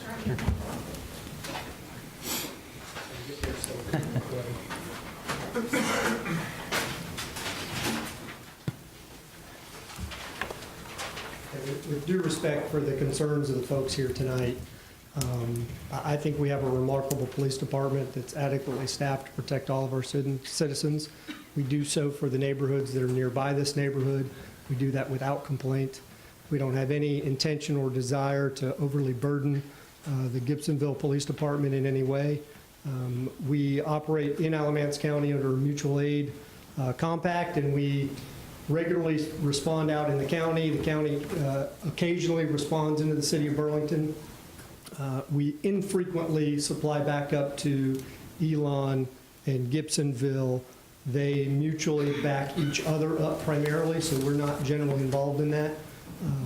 We aren't on the same radio channel, so it's not like they would hear us responding to that neighborhood and feel like they had to respond. It just doesn't work that way. So we have our own communication center as a secondary PSAP. We dispatch our officers primarily and have remarkable response times to urgent calls, and then we prioritize all the other calls as every police department in America does, right? So if it's a bike theft and it happened sometime over the night, we're not going to be there in 5 minutes. But if somebody's kicking in a door, we're going to be there in 5 minutes or less. Anywhere in the city is our average response time. We work diligently to maintain that as funded by you folks. So we won't be impinging upon any of the neighboring resources to protect whatever number of homes are built on these properties. We're there for those citizens as taxpayers in Burlington, and we'll respond appropriately. Chief, help me with the jurisdiction coming down Highway 70, and this is an unfair question in terms of exact distance, but and maybe planning can help me here. The Burlington city limits now comes beyond on the south side, beyond the cemetery property, is it not? Cemetery. Yes, sir. Yes. Okay. So if I'm sitting here thinking now, the distance between the basic city limits on Highway 70 and this piece of property is what? I mean, it's all that illuminated area, right? Is City of Burlington? This is City of Burlington, and this is... 200. No. I'm talking about coming from 70. I'm talking about going out towards Greensboro, where our city limits stop. Like right here. That's right there. That's right there. It's right there, sir. Okay, right So there. it's just this distance. Just that distance right there. In reference to fire, Chief Smith, if I recall, the contract with Whitsett was that they would have some response in Guilford County areas if needed. Am I correct? And that started, if I'm not mistaken, with the annexation of the truck stop. Well, we had a contract with Whitsett, I think, all the way back to '99. When the park was established out there, that's when the original contract was started with Whitsett. We've continued that since that time. So we have a blanket way of saying it is that we have a contract now with Whitsett Fire that they respond to anything in the city of Burlington in Guilford County. The only exception is the Guilford portion of McIntosh because Station 6 is... But it used to right. be, they used to handle Guilford portion, did they not? ever? They never, we never let them, we never had a situation where they handled it by themselves exclusively. We go if they're not even in the world, the way we look at it. We send all of our resources as we would to a fire on Front Street as we send out there. But Whitsett is supplemental to us. So if I'm not mistaken, then you basically have 2 fire stations that could respond to this.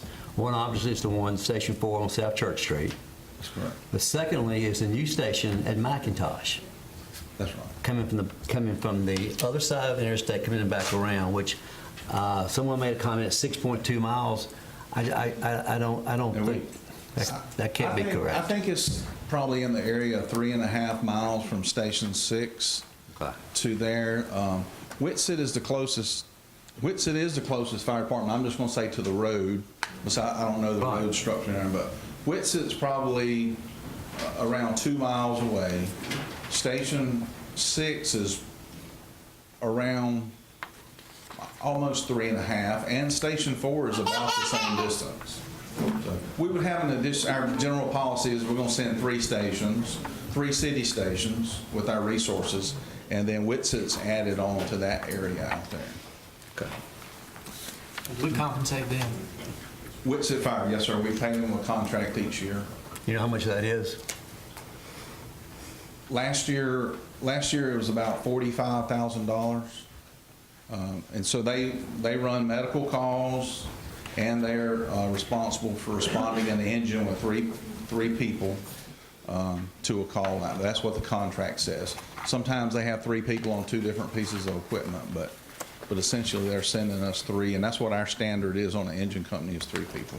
And as I understand it now, Whitsett does not respond to any of the McIntosh to the Lake properties that's in Guilford County. They do not respond on a first alarm assignment. So if we get an alarm for a house fire or whatever, Whitsett doesn't come. But like Chief Smythe said, we have units, if 6 could be tied up somewhere else. And we always have a mutual aid agreement that if we know the circumstances, we can call Whitsett, we could call Gibsonville, we can call Mount Hope, we can call anybody to help us. But as a standard, they're not set up to come to that portion, just because it's simpler for the telecommunicators and drawing maps for that. So. And Whitsett's a wonderful fire department. Yes, we've had a great relationship with them the whole time. It's really nice here. Let me ask this R9 setback R6 comment that was made. I need help planning on that.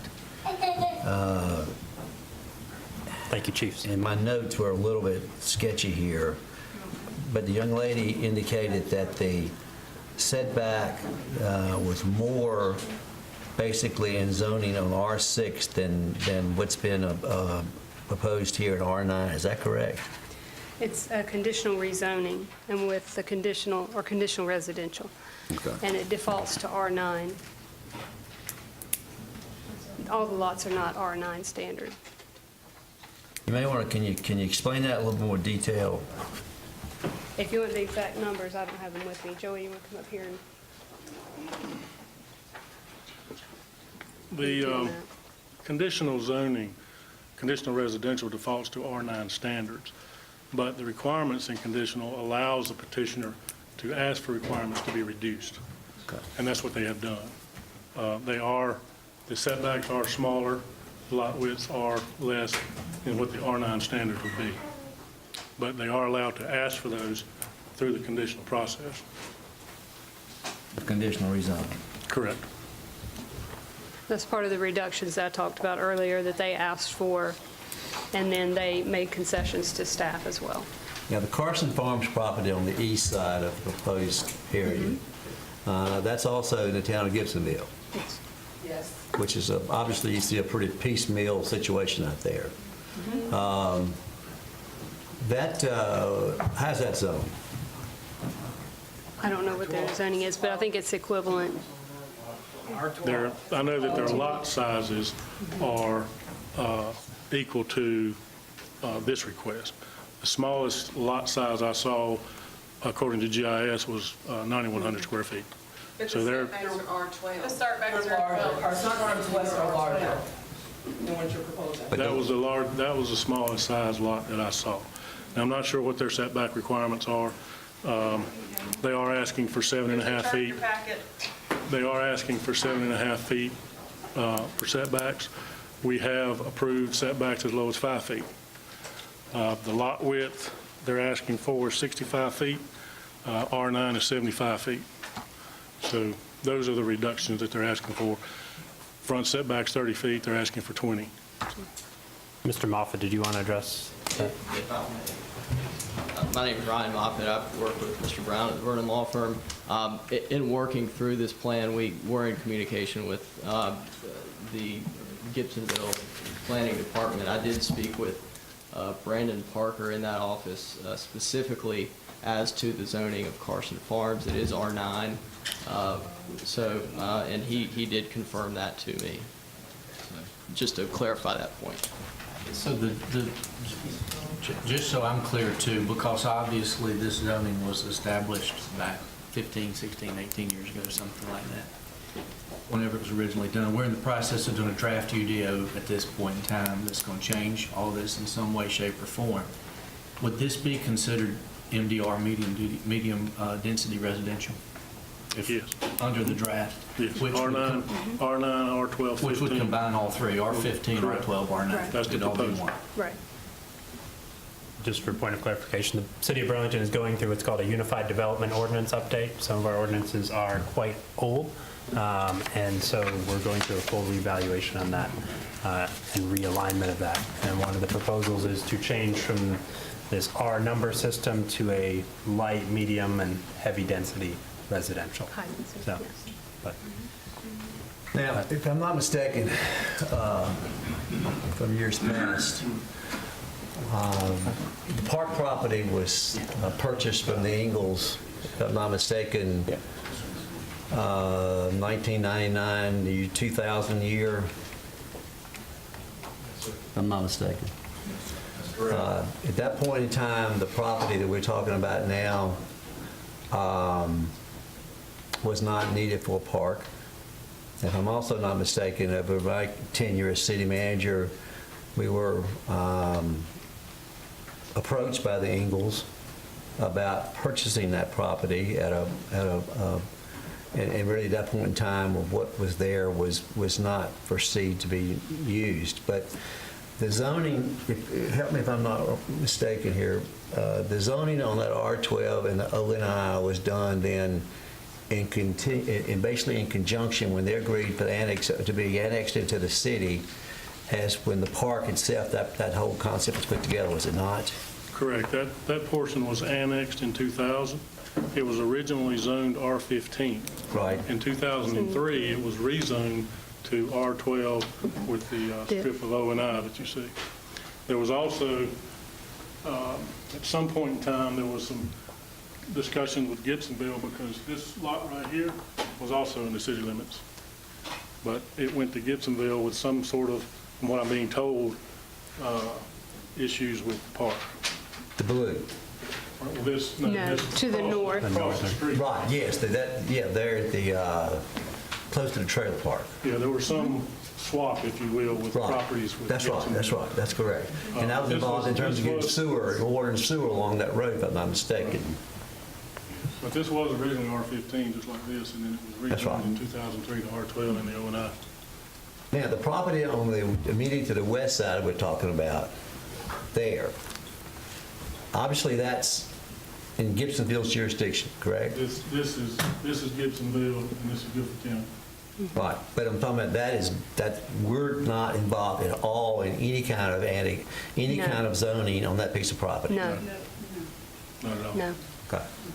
So the reference to the what I'm trying to get to the homes that I understand these people invested a lot of money in, from the R12, from that property line then, from Frizzell Road back to the east, that is technically an issue that the town of Gibsonville would have to speak to in terms of any change of use, right? No, it's Guilford. It's just Guilford County, that slot So that's through not, there. so Gibsonville hadn't annexed that. This Correct. area right here is Guilford County. But that's Guilford County's decision on how that would be Yes, sir. zoned. Correct. Okay. Guilford County does have zoning. Okay. Joey and Amy, can you speak to the enforcement of some of the conditions on the property, including the 10-foot multi-use path connecting to the park and the buffers? That's listed in the conditions. And the procedures that the city would use to make sure that those are included in the development and they get completed? We're talking about you're talking The about conditions. You're talking about the buffer at the park. No, the park buffer and the Not the one that multi-use they- path. Not the one. Not that one. Yeah, that is in the conditions to be done along the boundary of the park.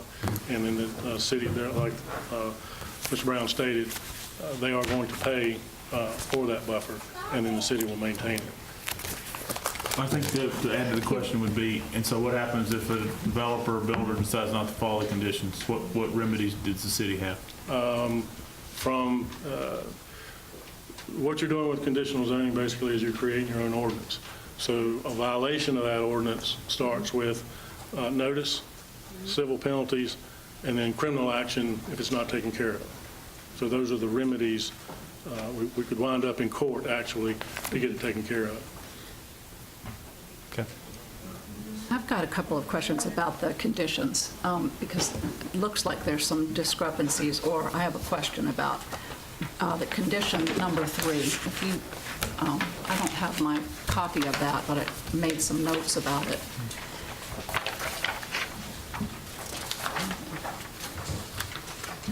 Condition 3, building setbacks will be 20 feet at the front and rear and 7.5 feet on the sides. Shouldn't that be a minimum of 7.5 feet on the sides? That's understood. I mean, it could be stated that way, but it is understood that that's the minimum setback. All right, and then number 8. I see it here, but then I did not see it in the, number 8 was not in it, ended at number 7 in the material that we got. You're talking about the developer will consider landscaping the western boundary line of the development. Right.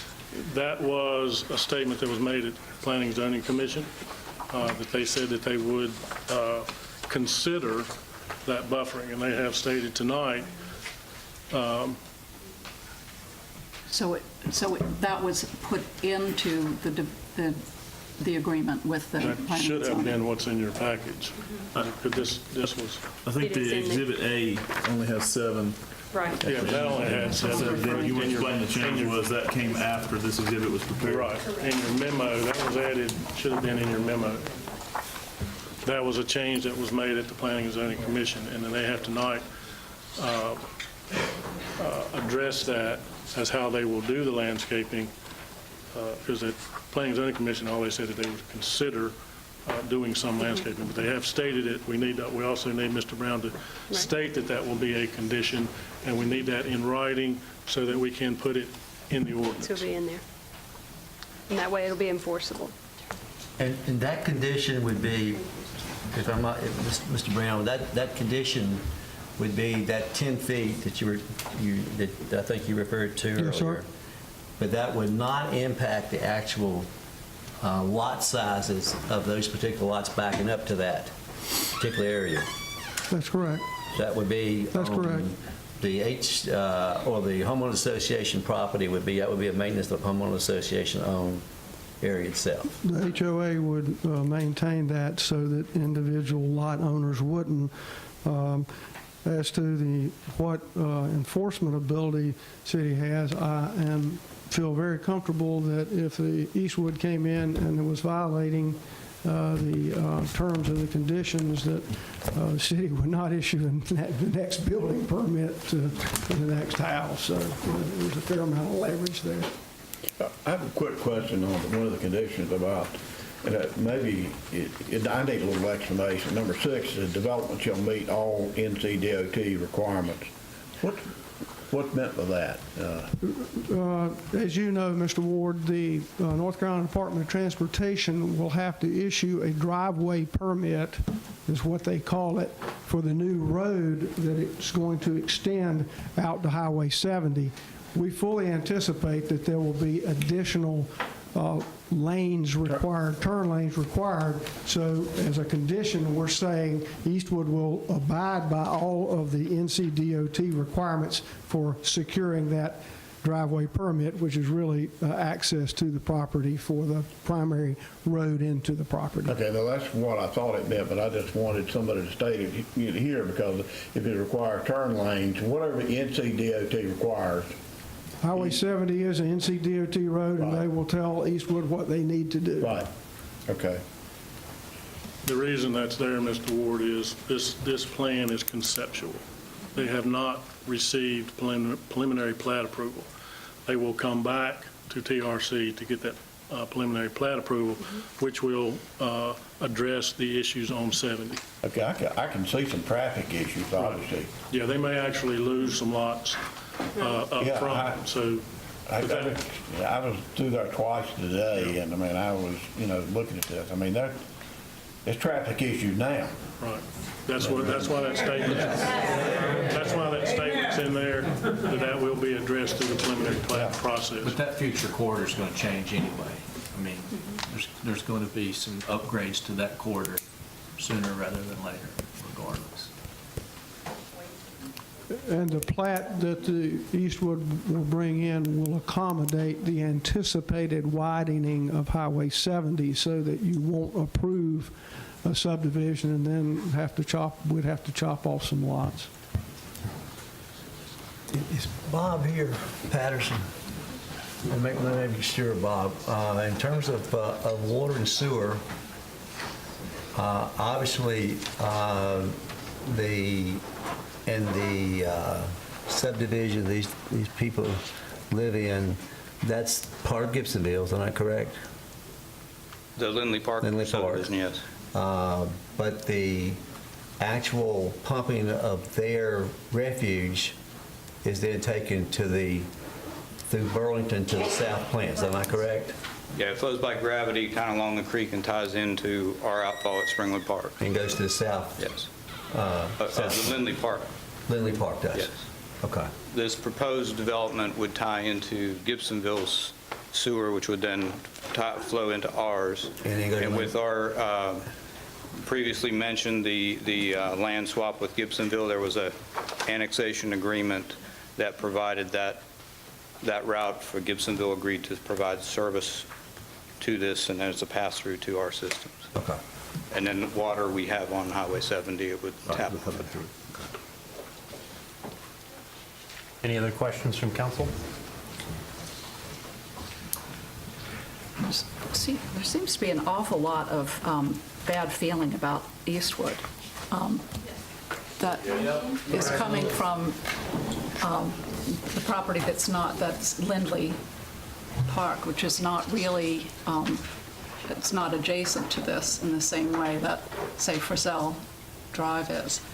And I'm kind of curious about that because I thought that someone else besides Eastwood had that property. Most of those houses were built by another builder than Eastwood. Is that not correct? Can you speak to that, Mr. Brown? A really small portion was built by Ryland Homes. That's what our home is. 28 homes. 28 of 150.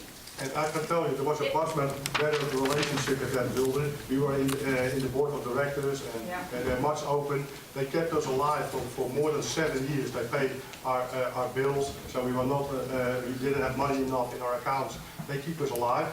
And I can tell you even so, our account, everything, so when they took over our neighborhood, right away they kicked the whole board out. There even was not a notice about the whole thing, so they took everything over, and all the communication was on a very low level, and they were doing everything what they want. Everything what we said, they came in and said, oh, there's not only your business, we take over the neighborhood, this is what we're going to do, and you have to live with it. And I think to me that is not very nice. And Mr. Brown is saying, oh, they're so very nice people, and it is the developer that is doing all these things. Eastwood, we had one meeting with Eastwood, they came in, and he told us right away, we don't care, we are going to build houses over here on the way that we want, and it doesn't matter what you guys think. So I think, he's talking to a different company. Ms. Hikes, the Green Hawk development, the original developer controls the HOA and not Eastwood. It's not true. As you know, the property owners typically have one vote per home lot, and they elect the board of directors. I haven't evaluated the documents for that because this is the first time we've ever heard that there was an issue with that. Eastwood did not make the original representation that they were going to connect Lindley Park to the Burlington City Park. I mean, I've been assured 4 or 5 times tonight, every time that's been said by the Eastwood folks, that's not correct. So I'm told by my client that Greenhawk Development controls the HOA, and that's my understanding. Do you have any further questions on that?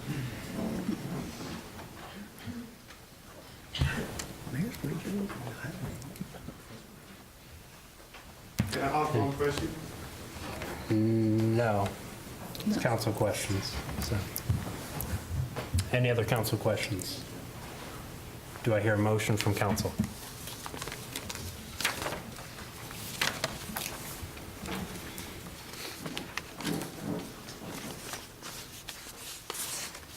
I'll make a motion. I'll make a motion the city council believes this request is consistent with the comprehensive plan and moves to approve. It's based on the commission consistency statement. So I move we approve this request based upon consistency with the comprehensive plan. The action is reasonable and in the public interest, and is the amendment is compatible with existing land use areas. Do I hear a second? I second that motion. We'd like to have this condition, to be sure it's in Okay. the record. Mr. Brown, And he needs he to- will make that a condition. Sure. We would make that a condition. Okay. Do you need any further statement than that, or is that? We've got it written. What a condition now. I'm sorry. The buffering, Mr. Owen, language which we handed up and I read into the record earlier this evening. Okay. All right. Any questions regarding Mr. Owen's motion? Okay.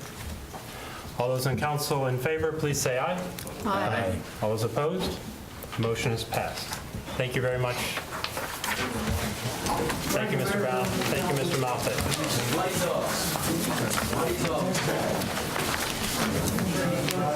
Item number 2 on our agenda, City Council will consider adopting a resolution of intent to set a date of public hearing for June 19, 2018, to consider permanently closing a portion of Circle Drive and an unnamed road as shown on Plat Book 6, page 76, recognizing currently City Engineer Todd Lambert. We'll give folks a moment to clear out of the room. So moved.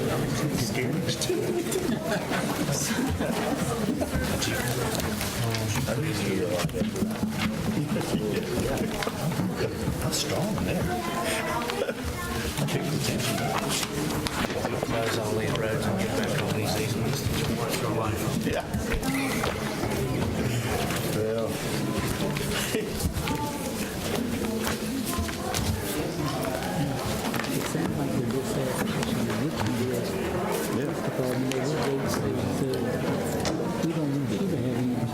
All right, Todd.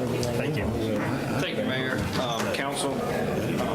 I'm here tonight before you. This seems to be what becomes a kind of frequent request to close right-of-way. Although, just to ease your mind, this is not the Circle Drive behind Williams High School. And many of you may not have even been aware that this Circle Drive existed. You'll see by the vicinity map that this Circle Drive is actually off Chapel Hill Road, NC 54, very close to where the hospice home is. This piece of property is currently owned by Copeland Fabrics. Copeland Fabric also owns the large piece of property to the southwest of that as well. Wait, could you back up there a second? Yes, ma'am. What did you say about the hospice home?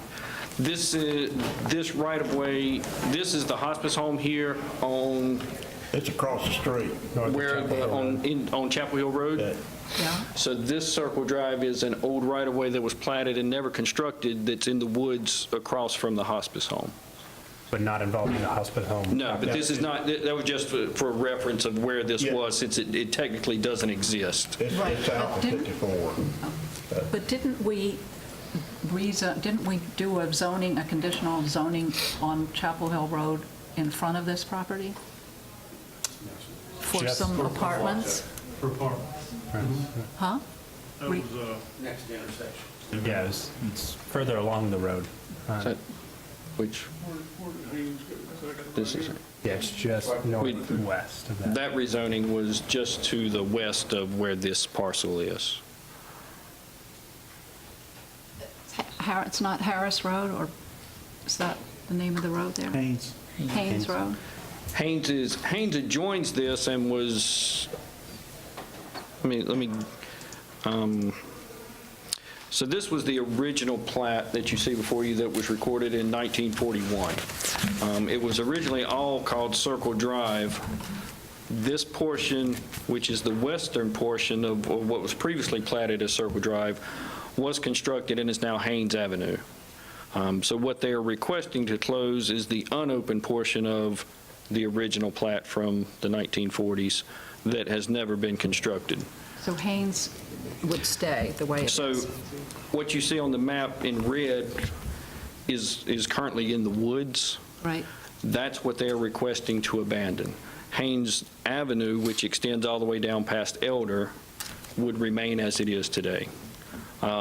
And part of the resolution that we put before you would also clarify that even though it shows up on the plat as Circle Drive, it was forever be known as Haynes Avenue to kind of clear up some addressing or future needs for that area as well. So what they are requesting to be abandoned is only what's shown in red, and that is currently has not been constructed and only exists on paper per this 1941 plat. Part of the problem with the platted right-of-way as it exists now is the plat is only 32 feet wide for the right-of-way.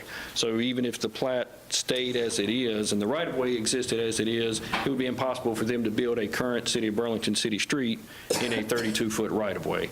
So it's just outdated and antiquated and does not serve the property. So Mr. Copeland has requested that this right-of-way of the unbuilt portion, as per the plat, be closed.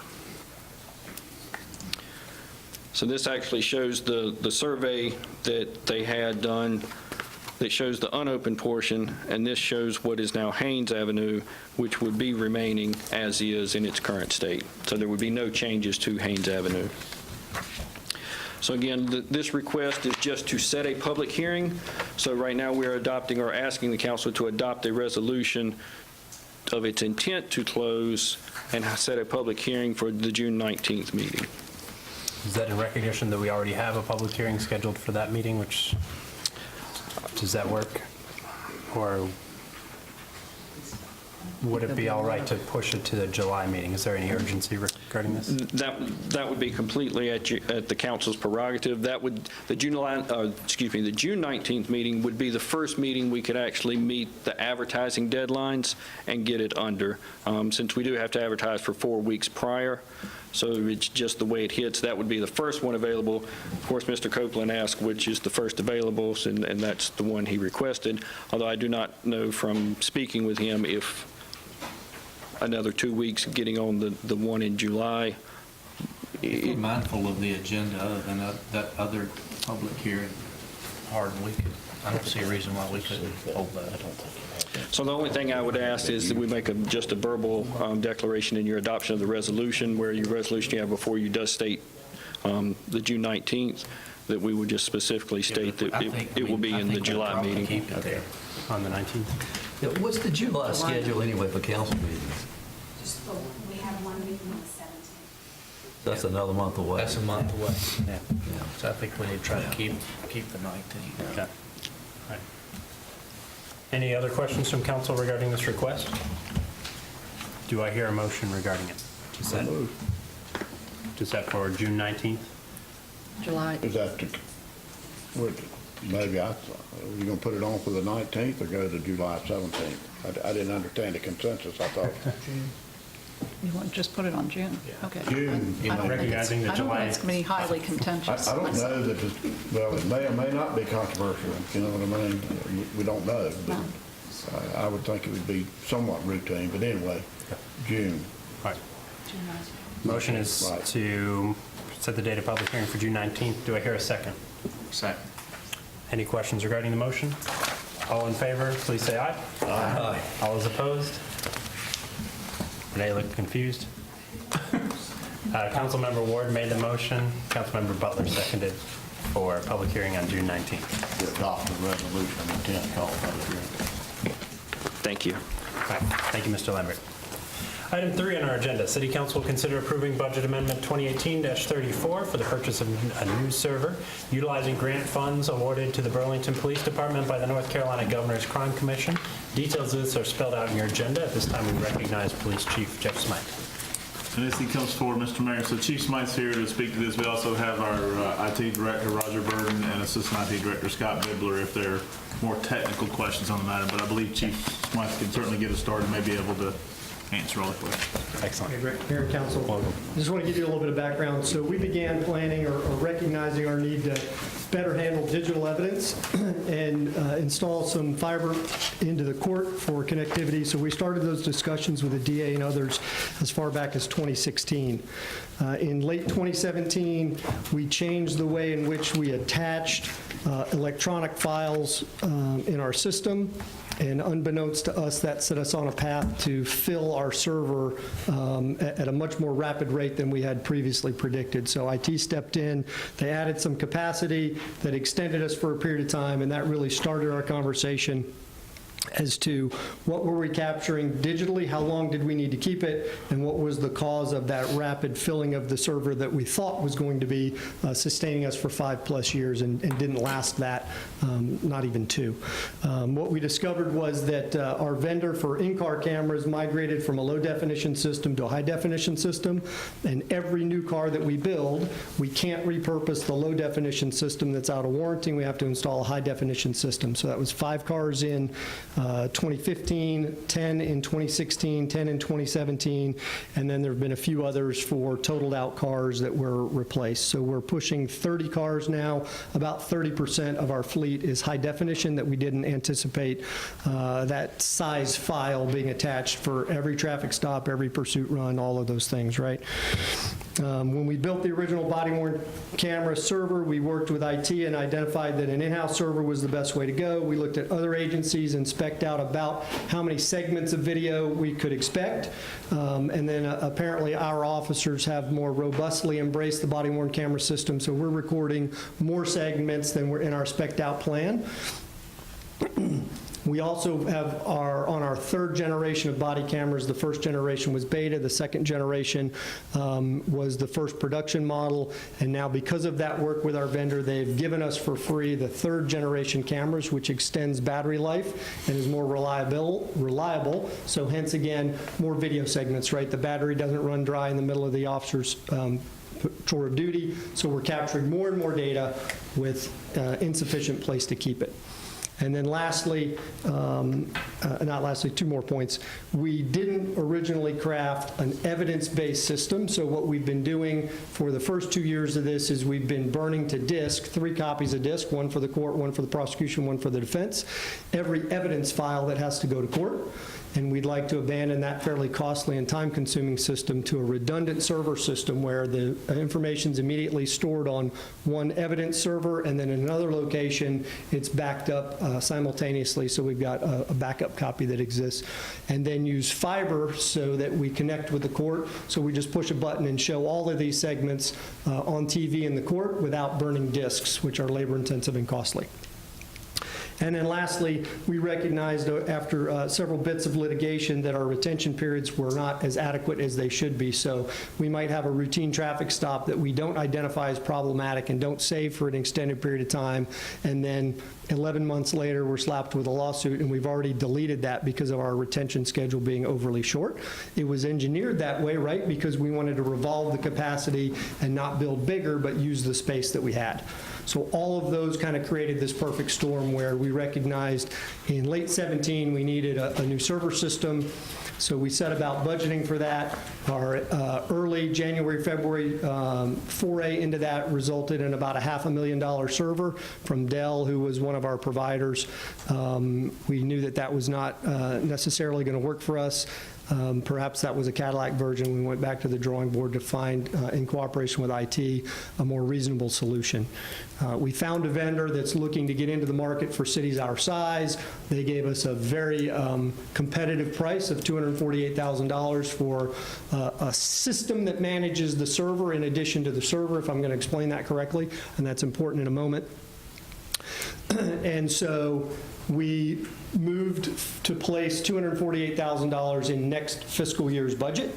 And then at about the same time, we became aware of the state issuing another version of the body-worn camera grant. So we funded some of our body-worn cameras in a 2-to-1 ratio 2.5 years ago. The newest version is 1-to-1. And if we were going to add a bunch of police officers and add cameras, we could use that grant for that purpose. We intentionally reached out and said, hey, we're not doing that, but we are going to add a new server, which is going to store our body-worn cameras. Can we use your grant for that purpose? And we were a little surprised that they said, yes, absolutely, but you have to expend those funds before the end of June. So hence we shifted gears and said, okay, we're not going to put $248,000 in next year's budget.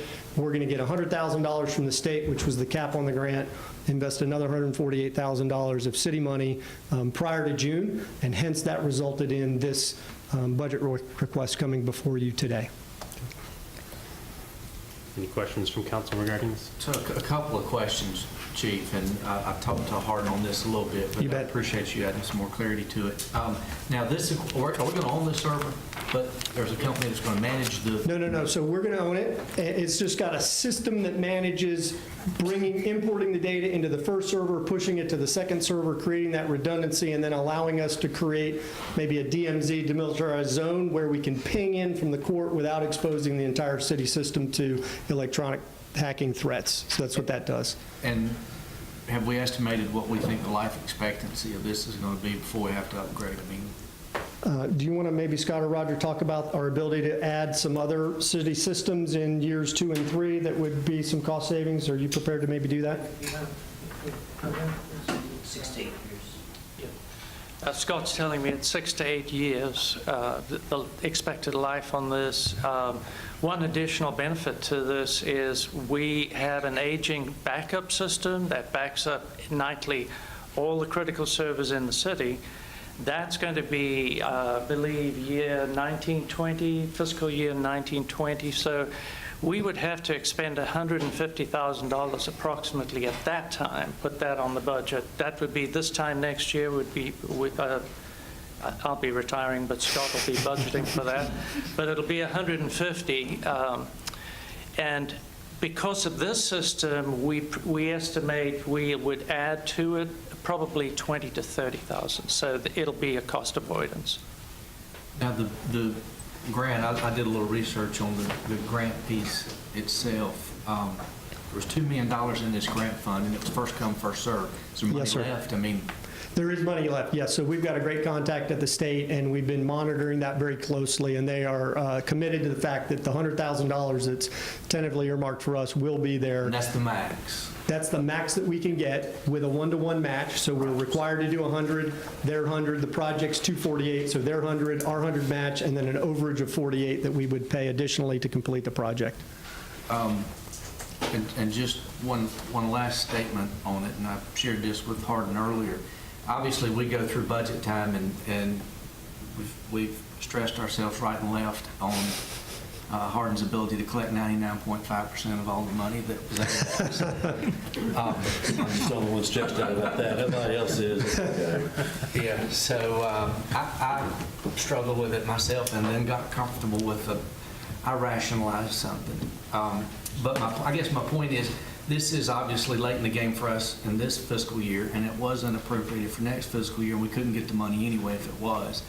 But I think it would be wise, and it would show respect to the other departments that work so hard to keep their budgets in line if we could really go back to the drawing board with Hardin and see if you guys have some areas in 18, 19 that we could whittle on a little bit.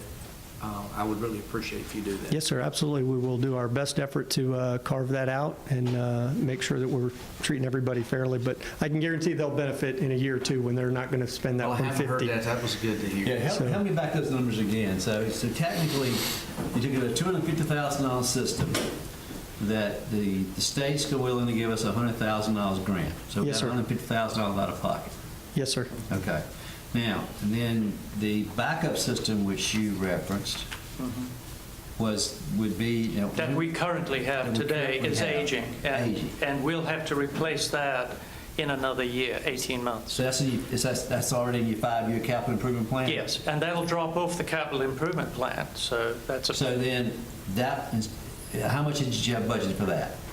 150. 150. So you think we're going to knock that down to $30,000? Yep.